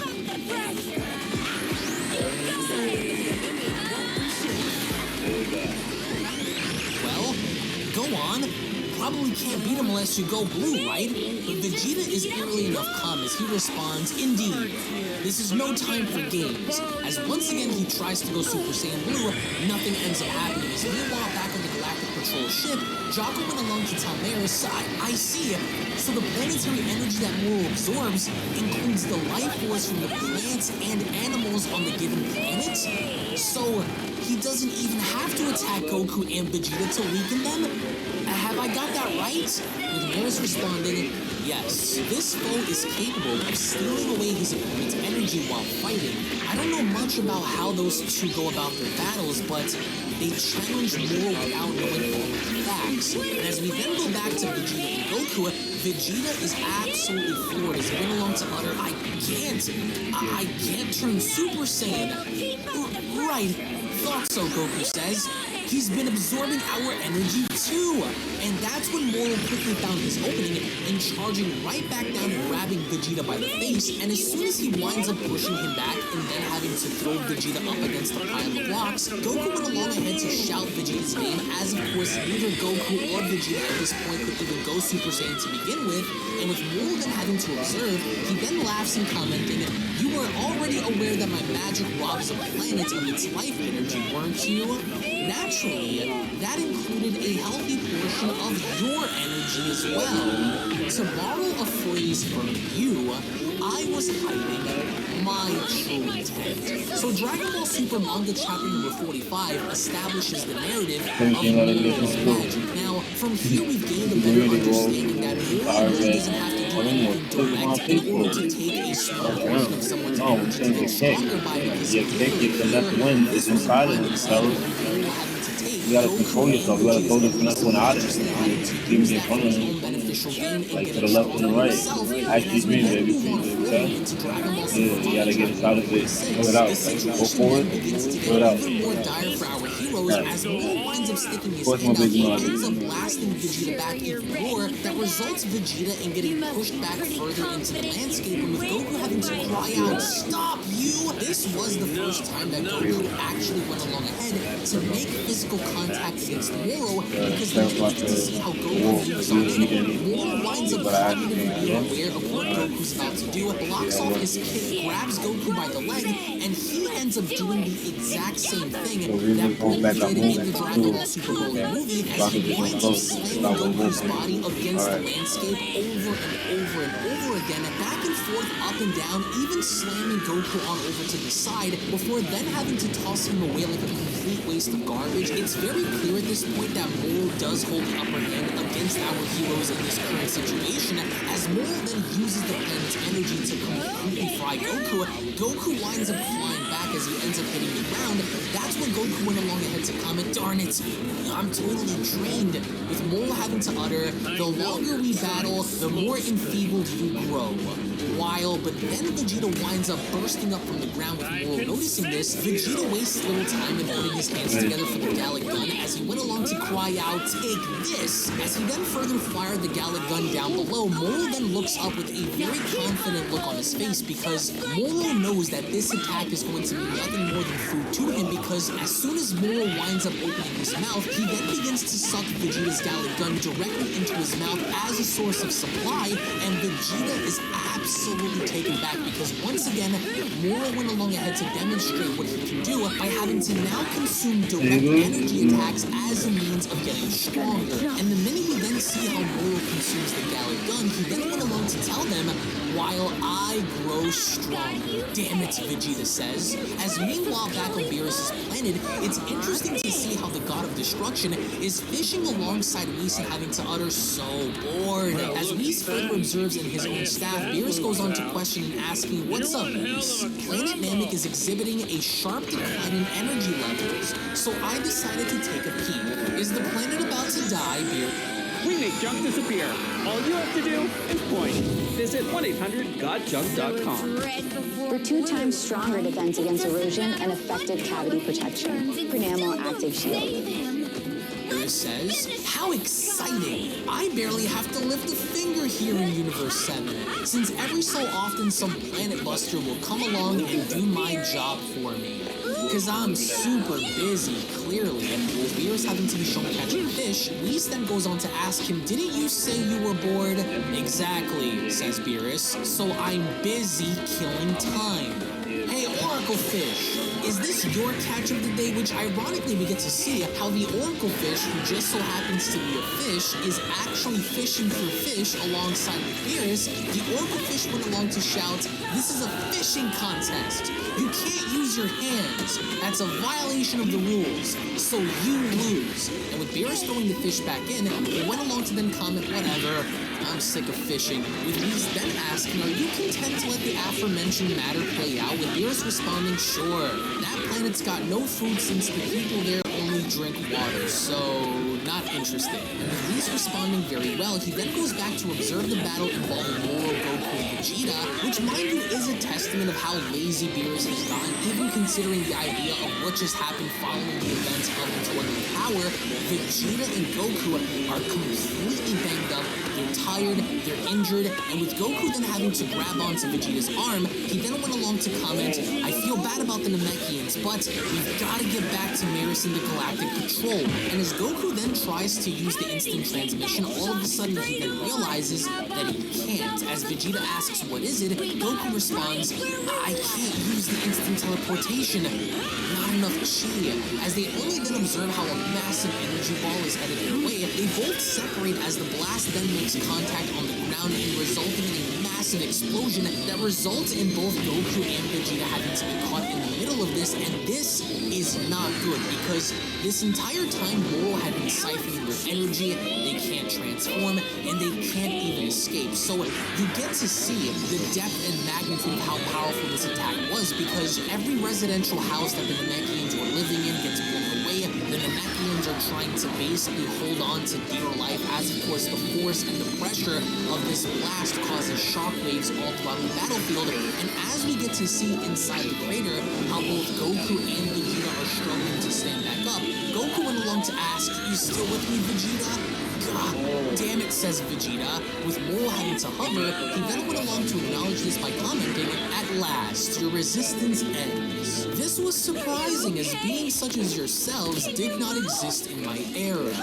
The only one who stood in my way was the great Lord of Lords, who stole my abilities." And as Moro made his way down, in having to deliver a bone-rattling knee shot to Goku's stomach, you can see the pain that Goku was in, because Moro came down onto Goku with such force and such pressure that as soon as he latched onto Goku's neck, he then went along to tell him, "However, I ought to mention that you two were never a threat to me." As he proceeds to stick his hand out, he uses uses his gravitational influence to pull Vegeta in and grabbing him by the neck, and as soon as Moro winds up lifting both Goku and Vegeta up in the air, he then went on to tell them, in fact, I welcome your presence. Why?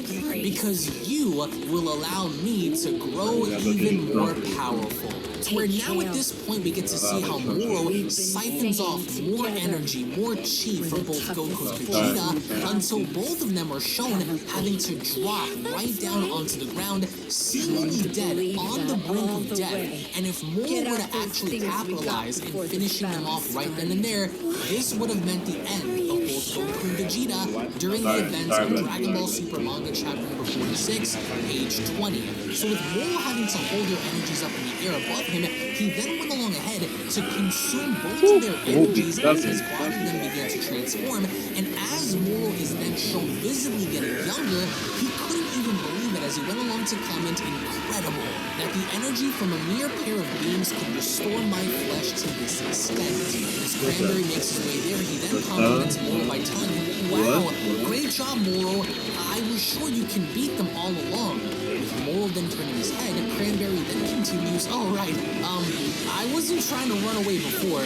I just thought I'd take the chance to just collect the Dragon Balls. With Moro asking, surely you realize you cannot deceive me. Well, how would you go about collecting them? With Cranberry responding, well, I can pinpoint their villages with this here scouter.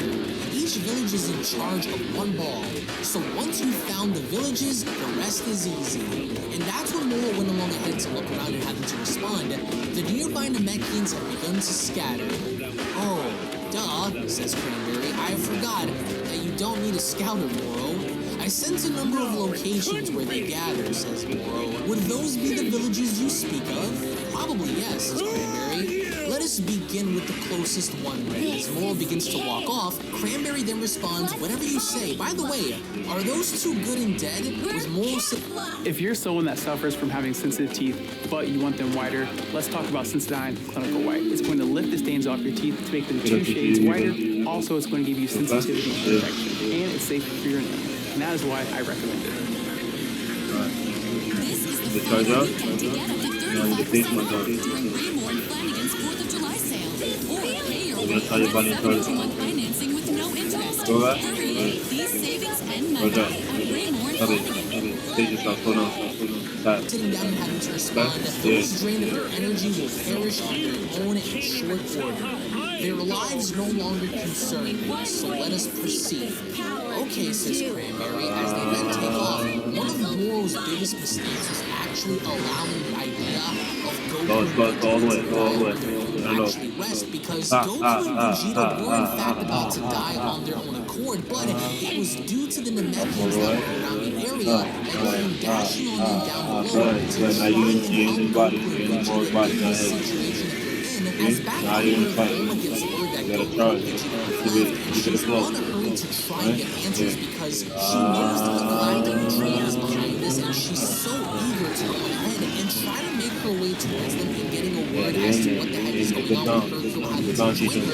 As we later go back to the Galactic Tree HQ, we observe how Maris and Shadow actually get there. With the patrollers having to inform Maris of what was going on, Maris then went on to comment, I was informed that Majin Buu has awakened. Is that true?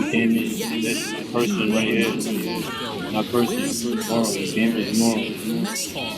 This way, Majin Buu is ravaging our food supply. I'll be right there. Agent Yuriko, keep the ship ready to depart from part of your body, moments you kill a man with his Roger that. Hey, you two, says Shaka. Kill more with his The gang locked up in the ship. I need you to escort them over to the Galactic prison. As they both then agree, they also went along to inform Jocko that they have a message from a person called Titus. Jocko asks, a call? From mommy, maybe? I hope that she's got the birthday card I sent. No, it's not your mom. The caller ID shows that it came from a woman named Titus on Earth. And that's when Bulma finally gets hold of Jocko and having to speak and asking, you made them join the Galactic Patrol? And why would you do anything like that? With Jocko telling her it was the Galactic King's decision, actually, and nobody can defy him. We're not totally sure, huh? What's that supposed to mean? Bulma asks. Listen, if anything happens to my Vegeta, I'll make you pay. Jocko asking, why are you you treating me like the bad guy? So this entire conversation basically stems from Bulma and Jocko having to argue because Bulma's trying to get down and find answers on what the heck is going on, and Jocko himself doesn't seem to know either, other than the fact that he came there just to take Majin Buu in order to help aid them against this criminal known as Moro. But that's when Jocko gets word that in fact Goku and Vegeta are still alive on New Planet Namek, except their life energy seemed to be depleting. We then get to see on Namek how the Namekians took both Goku and Vegeta in, and with Goku being the first one to stand back up and finally regaining some form of consciousness, he then went along to tell Asuka, the little Namekian boy who went along to save him, thanks, but you got your energy drained too, so don't overdo it, little guy, with Asuka telling him, I'm just fine actually. I might not be as good as Dende, but I've got healing powers too. We wanted to help you recover a little as quickly as possible, even if I can't get you to full strength. You two saved our lives, so this is the least I can do. And with little Asuka then shown having to heal Vegeta, wait, you mustn't try to get up just yet. Oh, it's you, says Vegeta. I'm Asuka. Thank you for saving me back there. I want you to get a lot more. I'm telling you, What do you know, Vegeta? I feel like you need more emphasis. Vegeta then asking, how long have we You been want me to win come through there and start talking to you for saying that? I'm just saying, man, I'm serious. All of us. Can we try harder every day? Yeah. All of us try harder, yeah. He's already attacked blue villagers. Everybody good pace. I don't mean like that. I don't mean like that. Good pace. Same exact pace you understand. I'm just saying, like, literally, try not to forget the, like, common space I don't right now. You don't need to pause it. It's completed. It's completed, alright? I noticed what you just did. That's a lot of things you just did. I mean, Moro was just in. Alright? Yeah. But then Goku and Vegeta begin to detect a very dark and heavy presence in the distance, with the Namekians asking, what is that? Is that Moro? Not again, says the Elder, because we then get to see how Moro in fact has an entire village held hostage by using the planet's energy as a means of a barrier to not allow anyone to escape or get inside. Moro is then shown levitating one of the Namekians as he then went along ahead to throw him into the fire. The rest of the Namekians look on in absolute horror, with Moro having to tell them, your village is engulfed in flames. There is no escape, so bring me your Dragon Ball. As the Namekians comment, like we handed over to the likes of you, and with one simple flick, Moro does the exact same thing by sending yet another Namekian out into the fire, as Moro went along to tell them, you are all fated to die in due time. It is futile to resist. Devil, says one of the Namekians. As Goku went along to tell Vegeta, he started killing the Namekians. Damn it! I wish we can help, but I still can't use my instant teleportation. As the Elder responds, there is hope. We have not been idle for these 3 days. Huh? You came up with some sort of a plan? We Namekians had a simulation as our last resort. A simulation? Oh, like what Piccolo and Kami did? The strongest warriors from every village have been combined in, as we then get to see how 3 Namekian guardians are desperately trying to make their way towards Moro, with the middleman having to take the other 2 in and fusing. The Elder then went along to continue, when several dozen Namekians assimilate, the resulting warrior can defeat any evil that may threaten us. This is how our tribe has protected itself throughout the ages. As Moro then continues to the rest of the Namekians, only then we get to see how there are multiple Namekians joining in and combining themselves into one force, and they waste little time in making their way ever so closer to Moro, and Moro has his back to the entire time because he's not concerned, he's not worried about who the savior is, and right before this Namekian savior can actually do anything to even affect Moro to begin with, before you know it, the Namekian fusion is then impaled by Moro, as of course Moro still had his focus on the Namekian villagers. Moro ends up impaling this Namekian in such a way to where he so casually did it by holding him up in the air and then asking, was this your savior by chance? As he then throws him down with the Namekian then shown with a massive gaping hole on his stomach and having to bleed out, the Namekians are utterly terrified, as of course Moro then begins to slowly remove the blood from his arms. He then went along to tell them, apologies. He was dead before I could even see his face. And that's when Dragon Ball Super Manga chapter number 46 comes to a close, and from this chapter we'll learn the overall effectiveness of Moro, and from here start to get a little bit of an idea of how he's going to conduct himself going forward, as of course he begins to regress in age and getting younger and younger and younger, his body having to regain its definition and becoming solid, his spirit having to get shorter, his horns having to be sharper. So Moro is acting on his own accord to get these Dragon Balls, and made one of the most crucial mistakes a villain possibly could out of plot in leaving Goku and Vegeta unattended to die by their own accord, to die by the hands of Moro very slowly, by sort of like bleeding out in a sense. But this mistake will ultimately cost him as we then enter Dragon Ball Super Manga chapter number 47, with both Goku and Vegeta having to now rise from their beds. The elder Namekian can't seem to believe on what the heck happened, because he felt the Namekian fusion literally die in one shot by Moro, and with Vegeta and Goku showing angry, Vegeta went along to shout that fiend. He's grown even more powerful than when we fought. He's probably been absorbing energy from the whole planet, including us, Goku says. Damn it. Meanwhile, instead of fighting back, all we can do is hide like scared rats. As Esko went along to also comment, if only my powers were stronger. Don't think like that, Goku says. If not for you, we'd be dead. As one of the other Namekians comments, at this rate, the village is doomed, and he'll have 4 Dragon Balls. How is he finding the Dragon Balls in the first place? Using the villages, Vegeta says. He's locating each Namekian settlement and attacking them one by one, just like how Frieza and his people went about it. Oh, says Goku, because Moro can read Chi. But if he's not zeroing in on the Dragon Balls themselves, we should be good. As long as he's in the dark about the final one, as Vegeta responds, one would hope. Hey, says Goku, can you get a message to the survivors and tell them to get away from the villages? Then at least they don't have to die for nothing. Indeed, says the Elder, I will let them know. And we'd be smart to suppress our powers for now.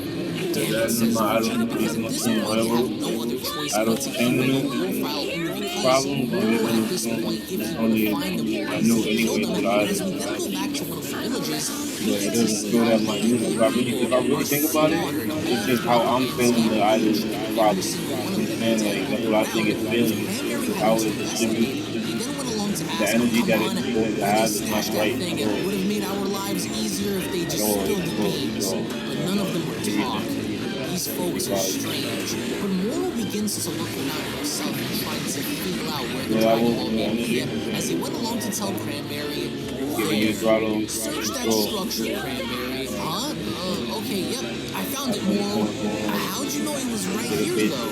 With Moro smirking, Cranberry then continues, wait, can you detect where the Dragon Balls are? With Moro remaining quiet, he then went along to comment, excellent. The next one is that one. Off we go, Cranberry. Which, interestingly enough, when going back to Earth, we get to see how Dende and Popo, they're both eerily quiet as Dende searches the sky with Popo asking, what is it, Kami?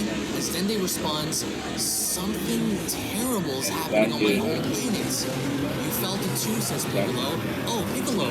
With Piccolo responding, a few days ago I stopped sensing Goku and Vegeta's chi signatures here on Earth. Maybe they've traveled to planet Namek. Something is definitely happening. And it's not good.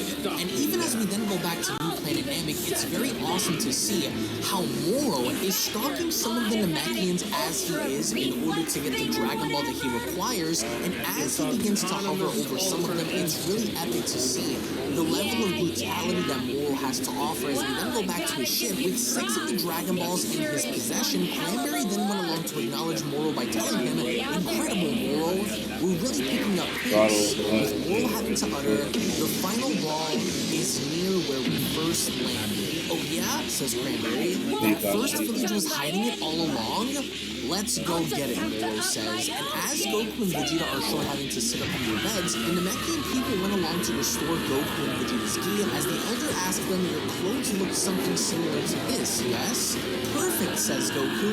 The symbol was unnecessary, says Vegeta. And with Goku having to look at his hands, he then utters, just a little more. With a little more chi, I can use instant teleportation and get us some sensu beans. But then, both Both Goku and Vegeta begin to then detect an energy signal having to make its way towards them, with Vegeta asking Kakarot, "Do you feel that?"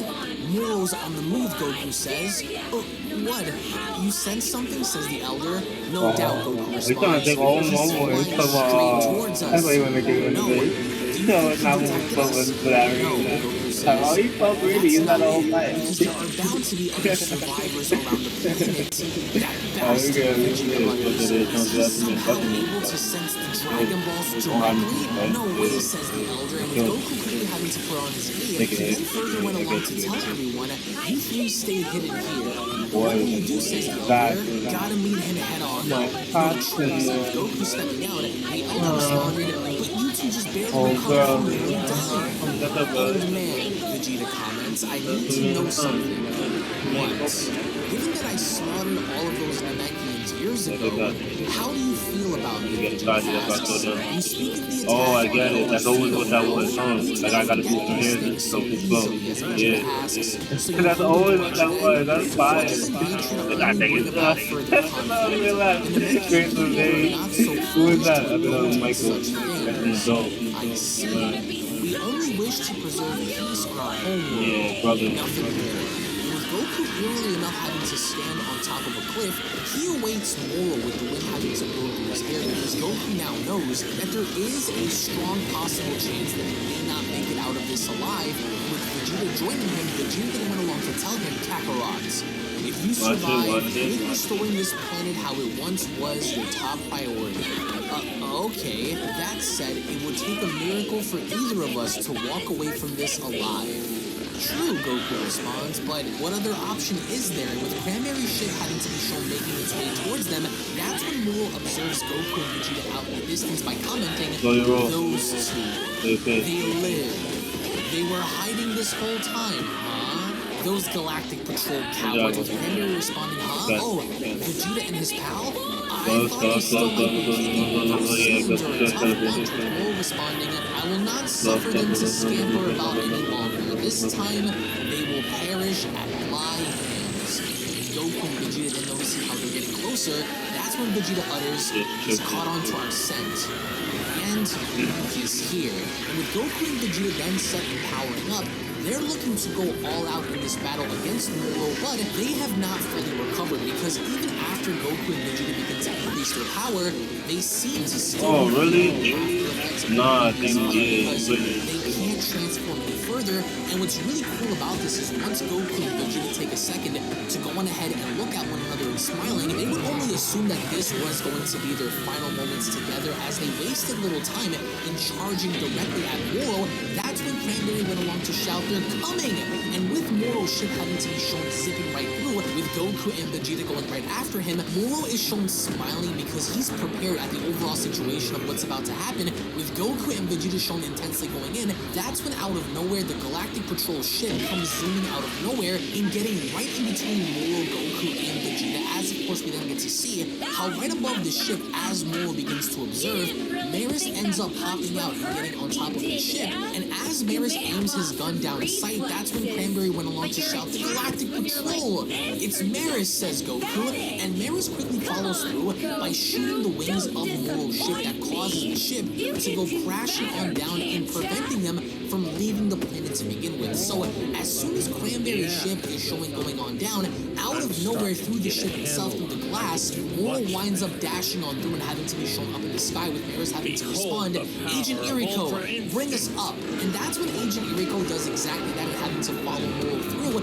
And Maris this entire time is not trying to give away his position. Obviously enough, he's not flying, so he's using the ship as a means of leverage to get to Moro. And as Moro then begins to shoot down at Maris, Maris then goes on ahead to display his agility by also using the rocket boots on his feet to avoid every single one of Moro's attacks. With Goku absolutely baffled, he went along along to comment, whoa, Maris is getting the job done. And as he does so, Moro is getting very irritated because he's looking to end this galactic cop, but this galactic cop actually ends up getting in the vicinity of Moro by then having to use a small little device on his wrist to shoot out this liquid gooey-like substance that seems to wrap around Moro. And as we get to notice how Maris then captures Moro by using this liquid-like substance, Goku and Vegeta absolutely take it back because they're not expecting this from Maris to begin with. And with Moro asking what, he then begins to try to struggle his way out as he then goes on to continue, what have you done? But Maris doesn't want to hear it because then he uses the rockets on his boots to further bring Moro back down onto the ground and having to slam him directly down onwards with Goku and Vegeta looking on. They couldn't believe that Maris was able to actually apprehend Moro for the time being, and with Moro shown struggling to stand back up, he's trying to break out of the substance, and he's screaming, he's clawing, and he's trying to do whatever he could to escape. And with Maris looking on, he then went along to tell him, we developed this capture device just for pinning you down. You won't tear it apart that easily, with Moro responding, curse you, Galactic Patrol. Maris, Goku says. Goku, Vegeta, how good to see you both unarmed. With everyone then reunited, we then go to Cranberry, who seems to get out of his ship, and as he notices that Moro had been apprehended, he then uttered, they caught him? Because remember, Cranberry does not want to be caught by Frieza or go back to the Galactic Prison, and with Goku having to observe, he then asks, you gonna take him back to the prison like that? No, Maris says. I'm afraid this isn't strong enough to hold him for long. It's just a temporary fix to keep him in place until we found a solution. Now, get him out here. With the Galactic Control ship then having to be shown hovering above, Moro is wondering what the heck is going on as Goku asks him, is someone up there? Please hurry, Agent Jocko. This restraint won't hold the perp forever. And on the ship, we get to see how Jocko's trying to do everything he could to get Majin Buu off the ship as he went along to comment, move your butt. It's your big moment, guy. Come on, your gargantuan gut won't fit through the door. As only then we get to see how Jocko finally manages to get Buu out of the ship. And as Buu winds up slamming down on him, Goku went along to shout, Buu's here? You brought him along, Jocko? With Jocko responding, get him off me! And wake up, you! He hasn't awoken yet, Vegeta utters, with Jocko having to push Buu and having to tell him he woke up earlier. The big guy just got motion sickness over the trip here. Hey, Erika, learn to drive, why don't you? So everyone is trying to do the best they can to get Majin Buu to wake up. The Saiyan seems to be shocked, but then that's when we observe how Majin Buu then goes on ahead to sit up, with Jocko responding, you're up. Great. Now hurry up and seal off that baddie's magic powers. Vegeta having to ask, you need to say that Buu accessed the memories of the Great Lord of Lords? Jocko responding, yeah, our organization's got a galactic license to be a hypnotist and therapist. Going back to the memories is a niche. But then, we notice how Jocko is beginning to push Buu forward. He then went along to tell him, no, not that way, dummy. Moro's over there. And as soon as Majin Buu then turns his head, I just go back full of war. I'm so scared. My first thing was going on probably was the beginning. So this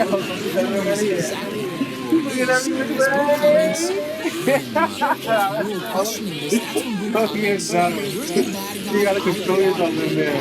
Sorry, I didn't even know he was because I don't know if the key blast is hard. And the sword, the sword, big hand. The big hand, so Majin Buu is pissed. And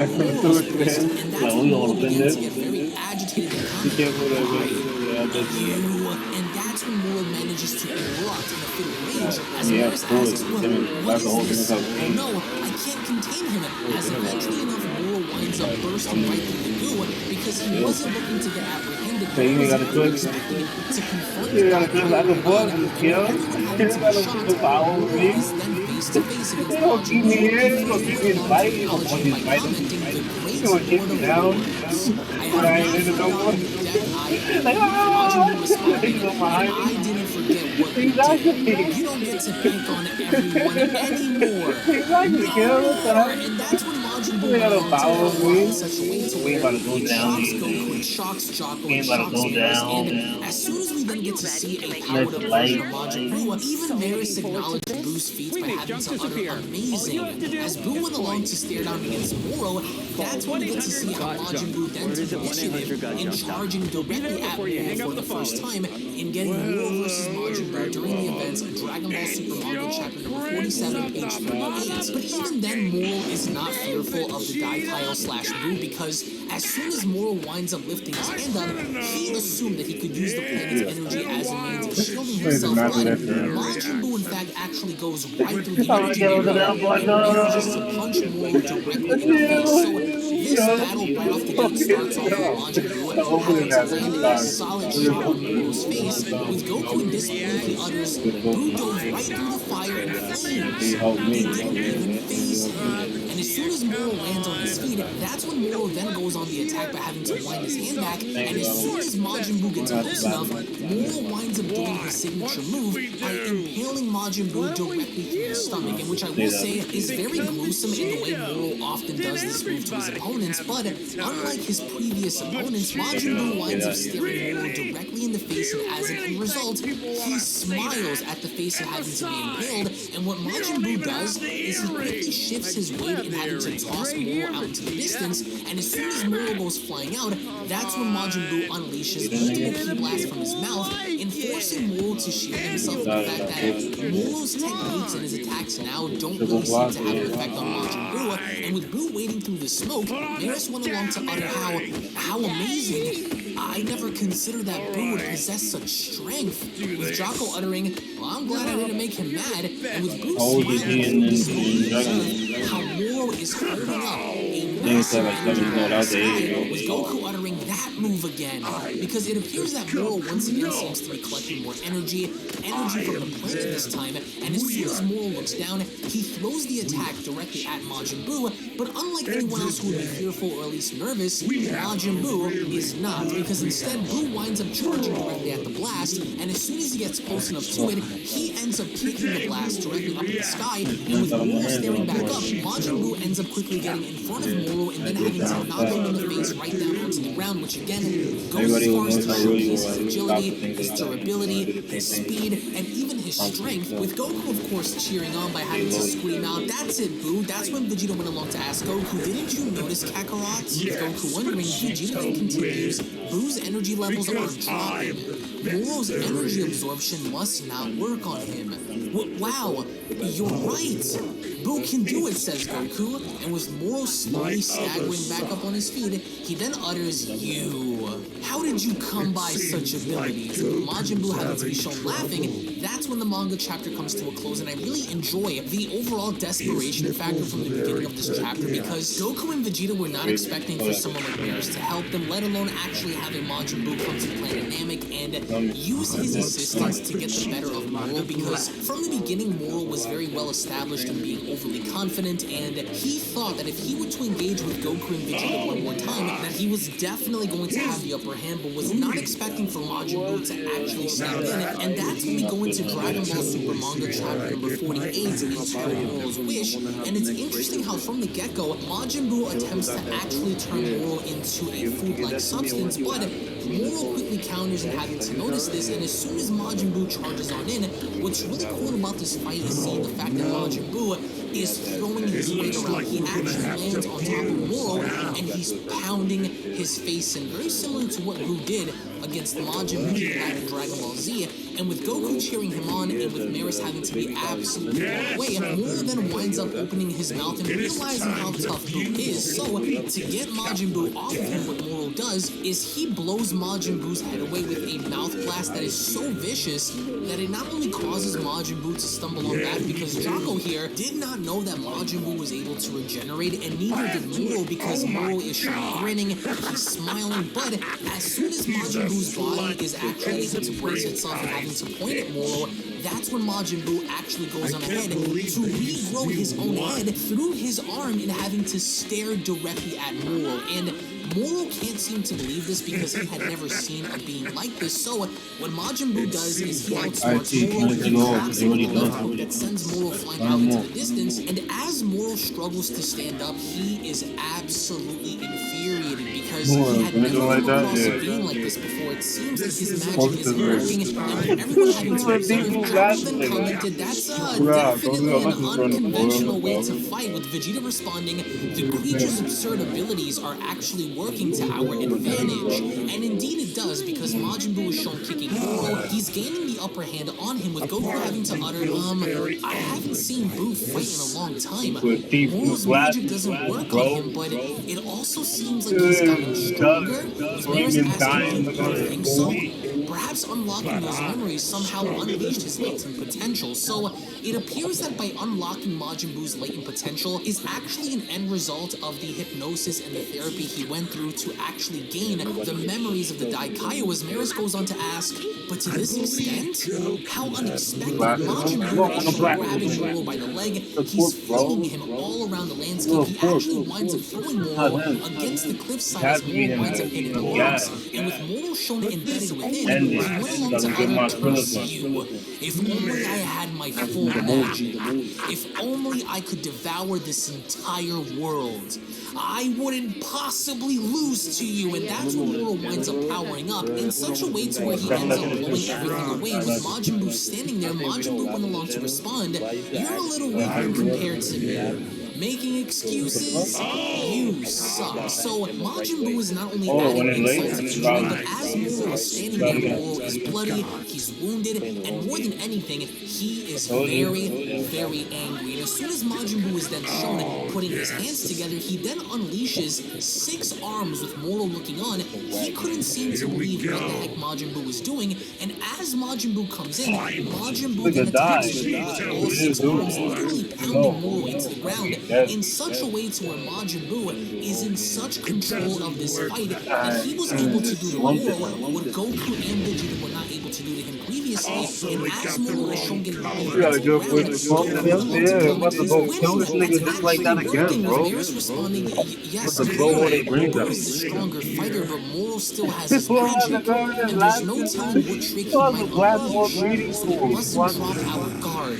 Buu, use that technique now while Moro can't fight back. And as soon as Buu looks all over, he then comments, oh yeah, okay, and it's interesting because even with Majin Buu stepping aside, the other 4 arms that he had grown out of his body are still shown attacking Moro down on the ground. As Jocko comments, his hands aren't even attached. What can't this guy do? And with Buu laughing, that's when Buu unleashes his magic powers to take his hands and having to then pin Moro down on the ground by latching onto his ankles, latching onto his forearm, and keeping him down as, of course, he prepares to use the exact same technique that was originally shown during the Kai's battle with Moro, and with Buu having to tell him, here I go, Moro is absolutely shook to his core as he comments, I'm not gonna that, because Moro knows exactly what's about to happen if he were to unleash this attack, but then the sky gets dark. Buu is wondering what's going on. Moro is wondering what's going on as Maris asks, it suddenly got dark?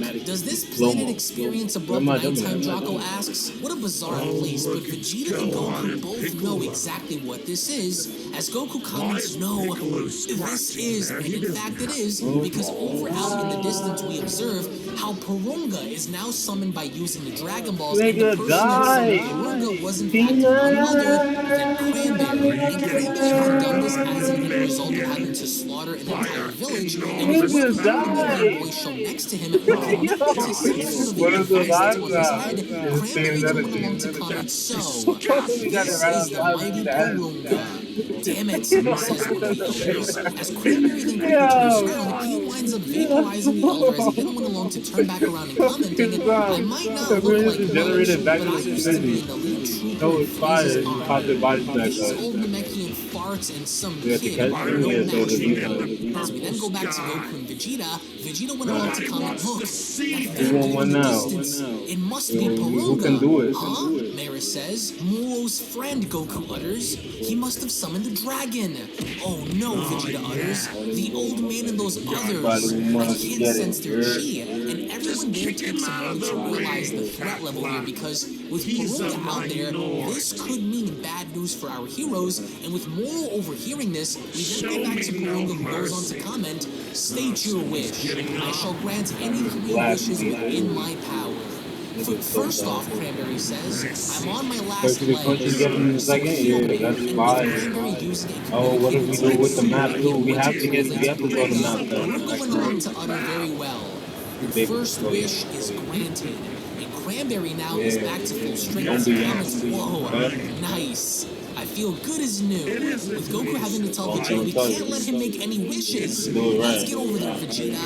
And Vegeta and Goku quickly make haste because they know they don't have much time left. And with Moro seeing this while being pinned down, he then goes on ahead to use telepathy and directly communicating to Cranberry and telling him, "Cranberry, listen." And with Cranberry overhearing this, Moro then continues, "Quickly now, wish for me to regain my full magic power." And Moro hesitates as he goes on to ask, "What's the delay? Those 2 from the Galactic Patrol make for your position as we speak. Time is of the essence." But Cranberry seems to have a different agenda as he went along to ask, "What about my wish to escape to some outlying planets?" "What about my wish to escape to some outlying planets?" Moro utters. "Know this. Double-cross me now, and you will never know peace. I will chase you down to the ends of the universe." As Cranberry utters, "Fair enough," with Purunga asking, "State your second wish." And that's when Cranberry utters, "Give Moro back his full magic power." "Very well," says Purunga. "Your second wish is granted." And over back on the battlefield, we get to see how all of a sudden Moro's body begins to change.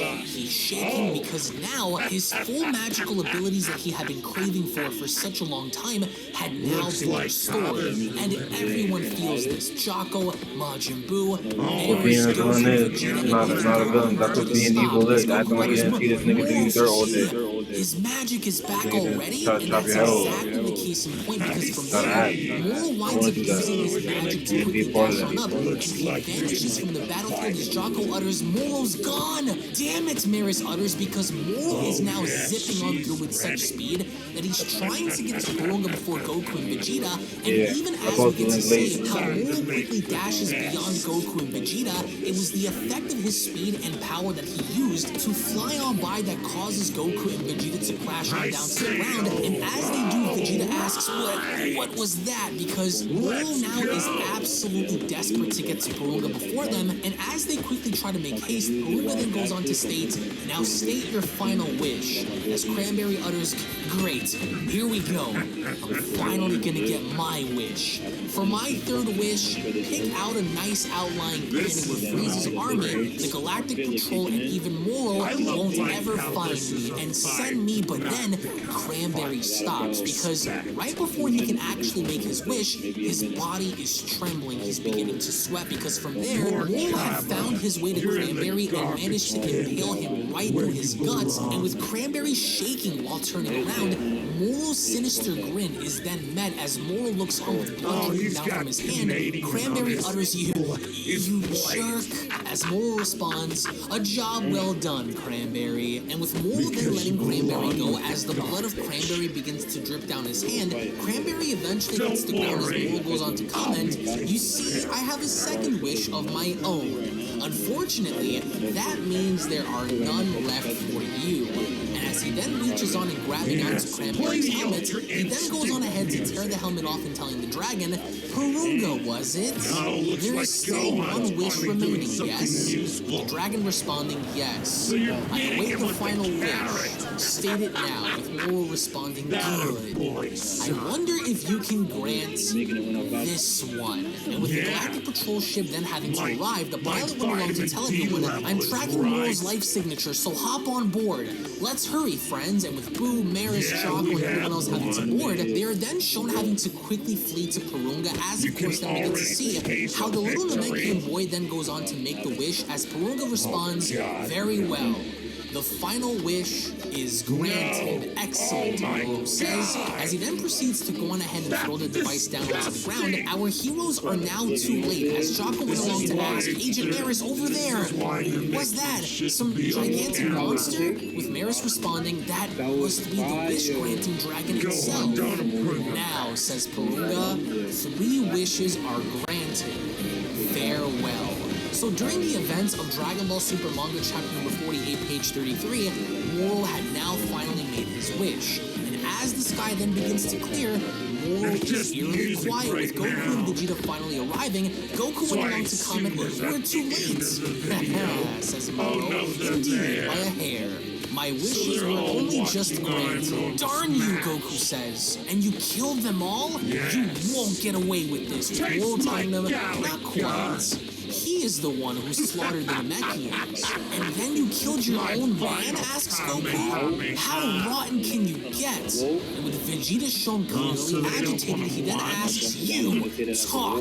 What did you wish for? With Moro telling Vegeta, I believe you already know my first wish. Resurrecting your magic, was it? Precisely, Moro says. That can't be all, though, Goku utters. What else did you wish for? Tell us, with Moro responding, you'll know soon enough. The great Lord of Lords and his companions have caught up, in which they have, as Moro went along to tell them, I have no more need to battle you people. Farewell. And Moro then proceeds to use the planet's energy as a means of the shield to vanish, and as Moro vanishes, the Saiyans are left wondering what happened as Goku asks, where did he run off to? He can suppress his chi now too, says Vegeta? But Moro really didn't get far, because all Moro really did was get behind a nearby mountain having to observe our heroes, and as of course we then get to see how Moro then quickly vanishes away, very similar to how Dr. Gero originally got away from the Z-Fighters when of course they found out about his lab. We then observe how Maris, Boo, everyone leaves the ship as Goku utters vanished. And he can hide his chi, so there's no telling where he went. And with Boo stepping out, he then comments, he is still here. His magic power is back, but that's different from pure strength. That's why he'll try to eat up the whole planet now. And as soon as Boo walks on over and healing Eska, there seems to be something different this time by comparison to what we've seen from Majin Buu before. And as of course Boo then continues, he goes on to utter, that one was still alive. I could heal him. I can't heal these two though. Sorry, as of course Cranberry was responsible for murdering some of the elders. As we then get to see how the sky begins to darken, that's when Maris went along to utter, the planet is shaking. What's happening? It's gotta be Moro, says Goku. He's gonna suck the planet dry all at once. At this pace though, Vegeta utters, it's happening far faster than before. And as soon as Majin Buu grabs onto Vegeta and Goku, that's when we get to see how Majin Buu finally reveals to himself after of course having to heal Goku and Vegeta, because Goku went along to utter, I'm back to full strength.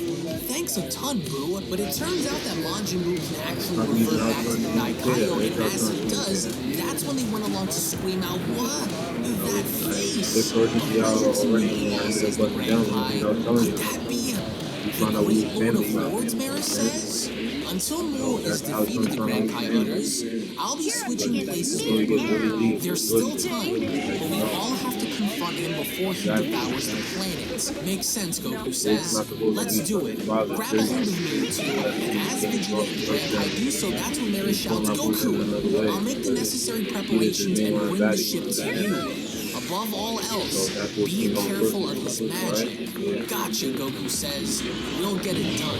And as soon as everyone gathers together, as of course Goku tries his best to lock on to Moro, we then get to see how Goku finally completes the transmission. And as Maris comments, I have faith he can do this. Goku, Vegeta, the great Lord of Lords. The manga chapter then comes to a close. Now, what's interesting about this manga chapter is it establishes the idea that Majin Buu and the Grand Kai can easily switch places, and it also establishes the premise of Moro's wishes, because the fandom had often often wondered about what Moro's wishes actually were, and the 3 wishes made by the Dragon Balls were number 1 was for Cranberry to have his health and energy restored, number 2 was for Moro to have his magic restored, and number 3, well, eventually, was to have the galactic prisoners be freed from, of course, the galactic prison, which also went as far as to establish the narrative of the Daikaio having to help and the overall effectiveness of Majin Buu's influence in this battle. But then,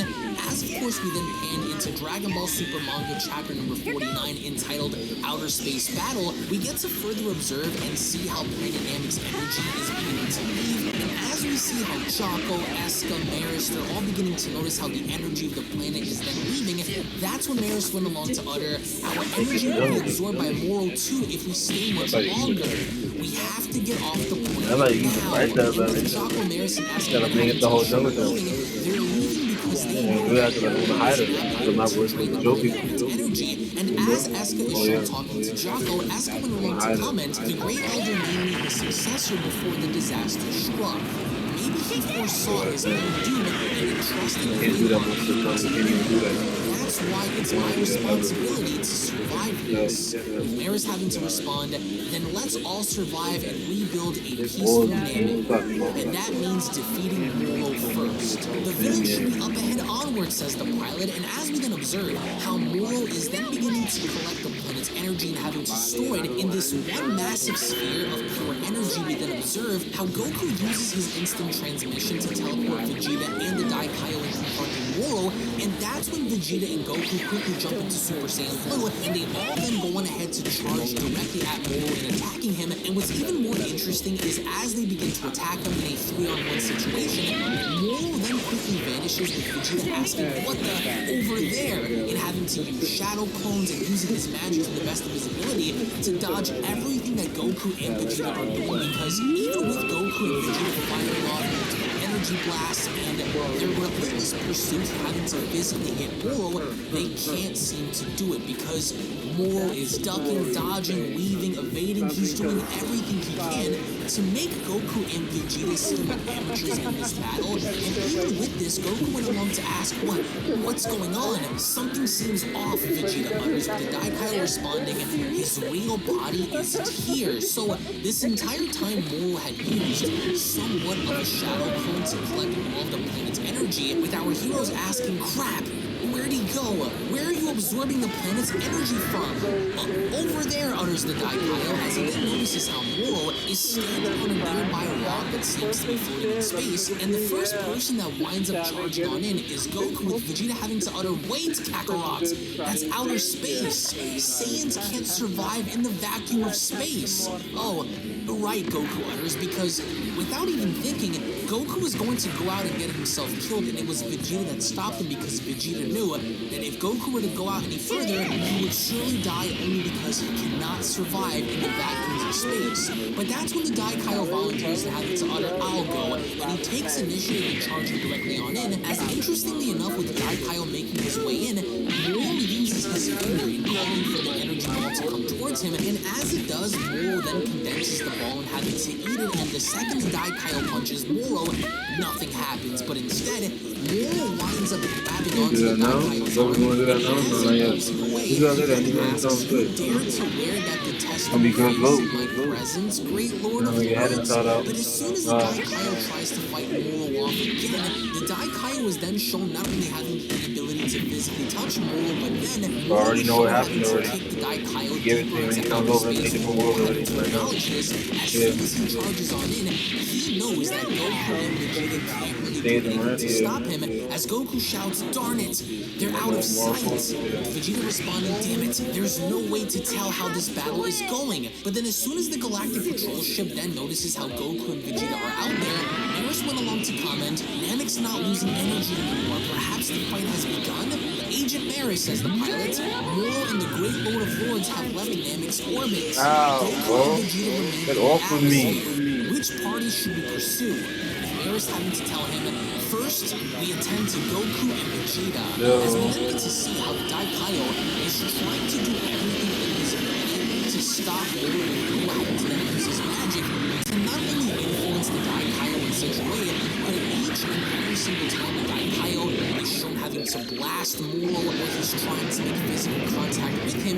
Moro seems to duck, dodge, and essentially evade everything he's doing, even to the point where as soon as the guy Kyle fires an energy blast right down on the giant rock that Moro is on, Moro quickly gets in front because, of course, he is an energy consumer, and what he winds up doing is Moro opens his mouth and completely swallows the Daikaio's energy blast whole. As the Daikaio utters, "He got me,"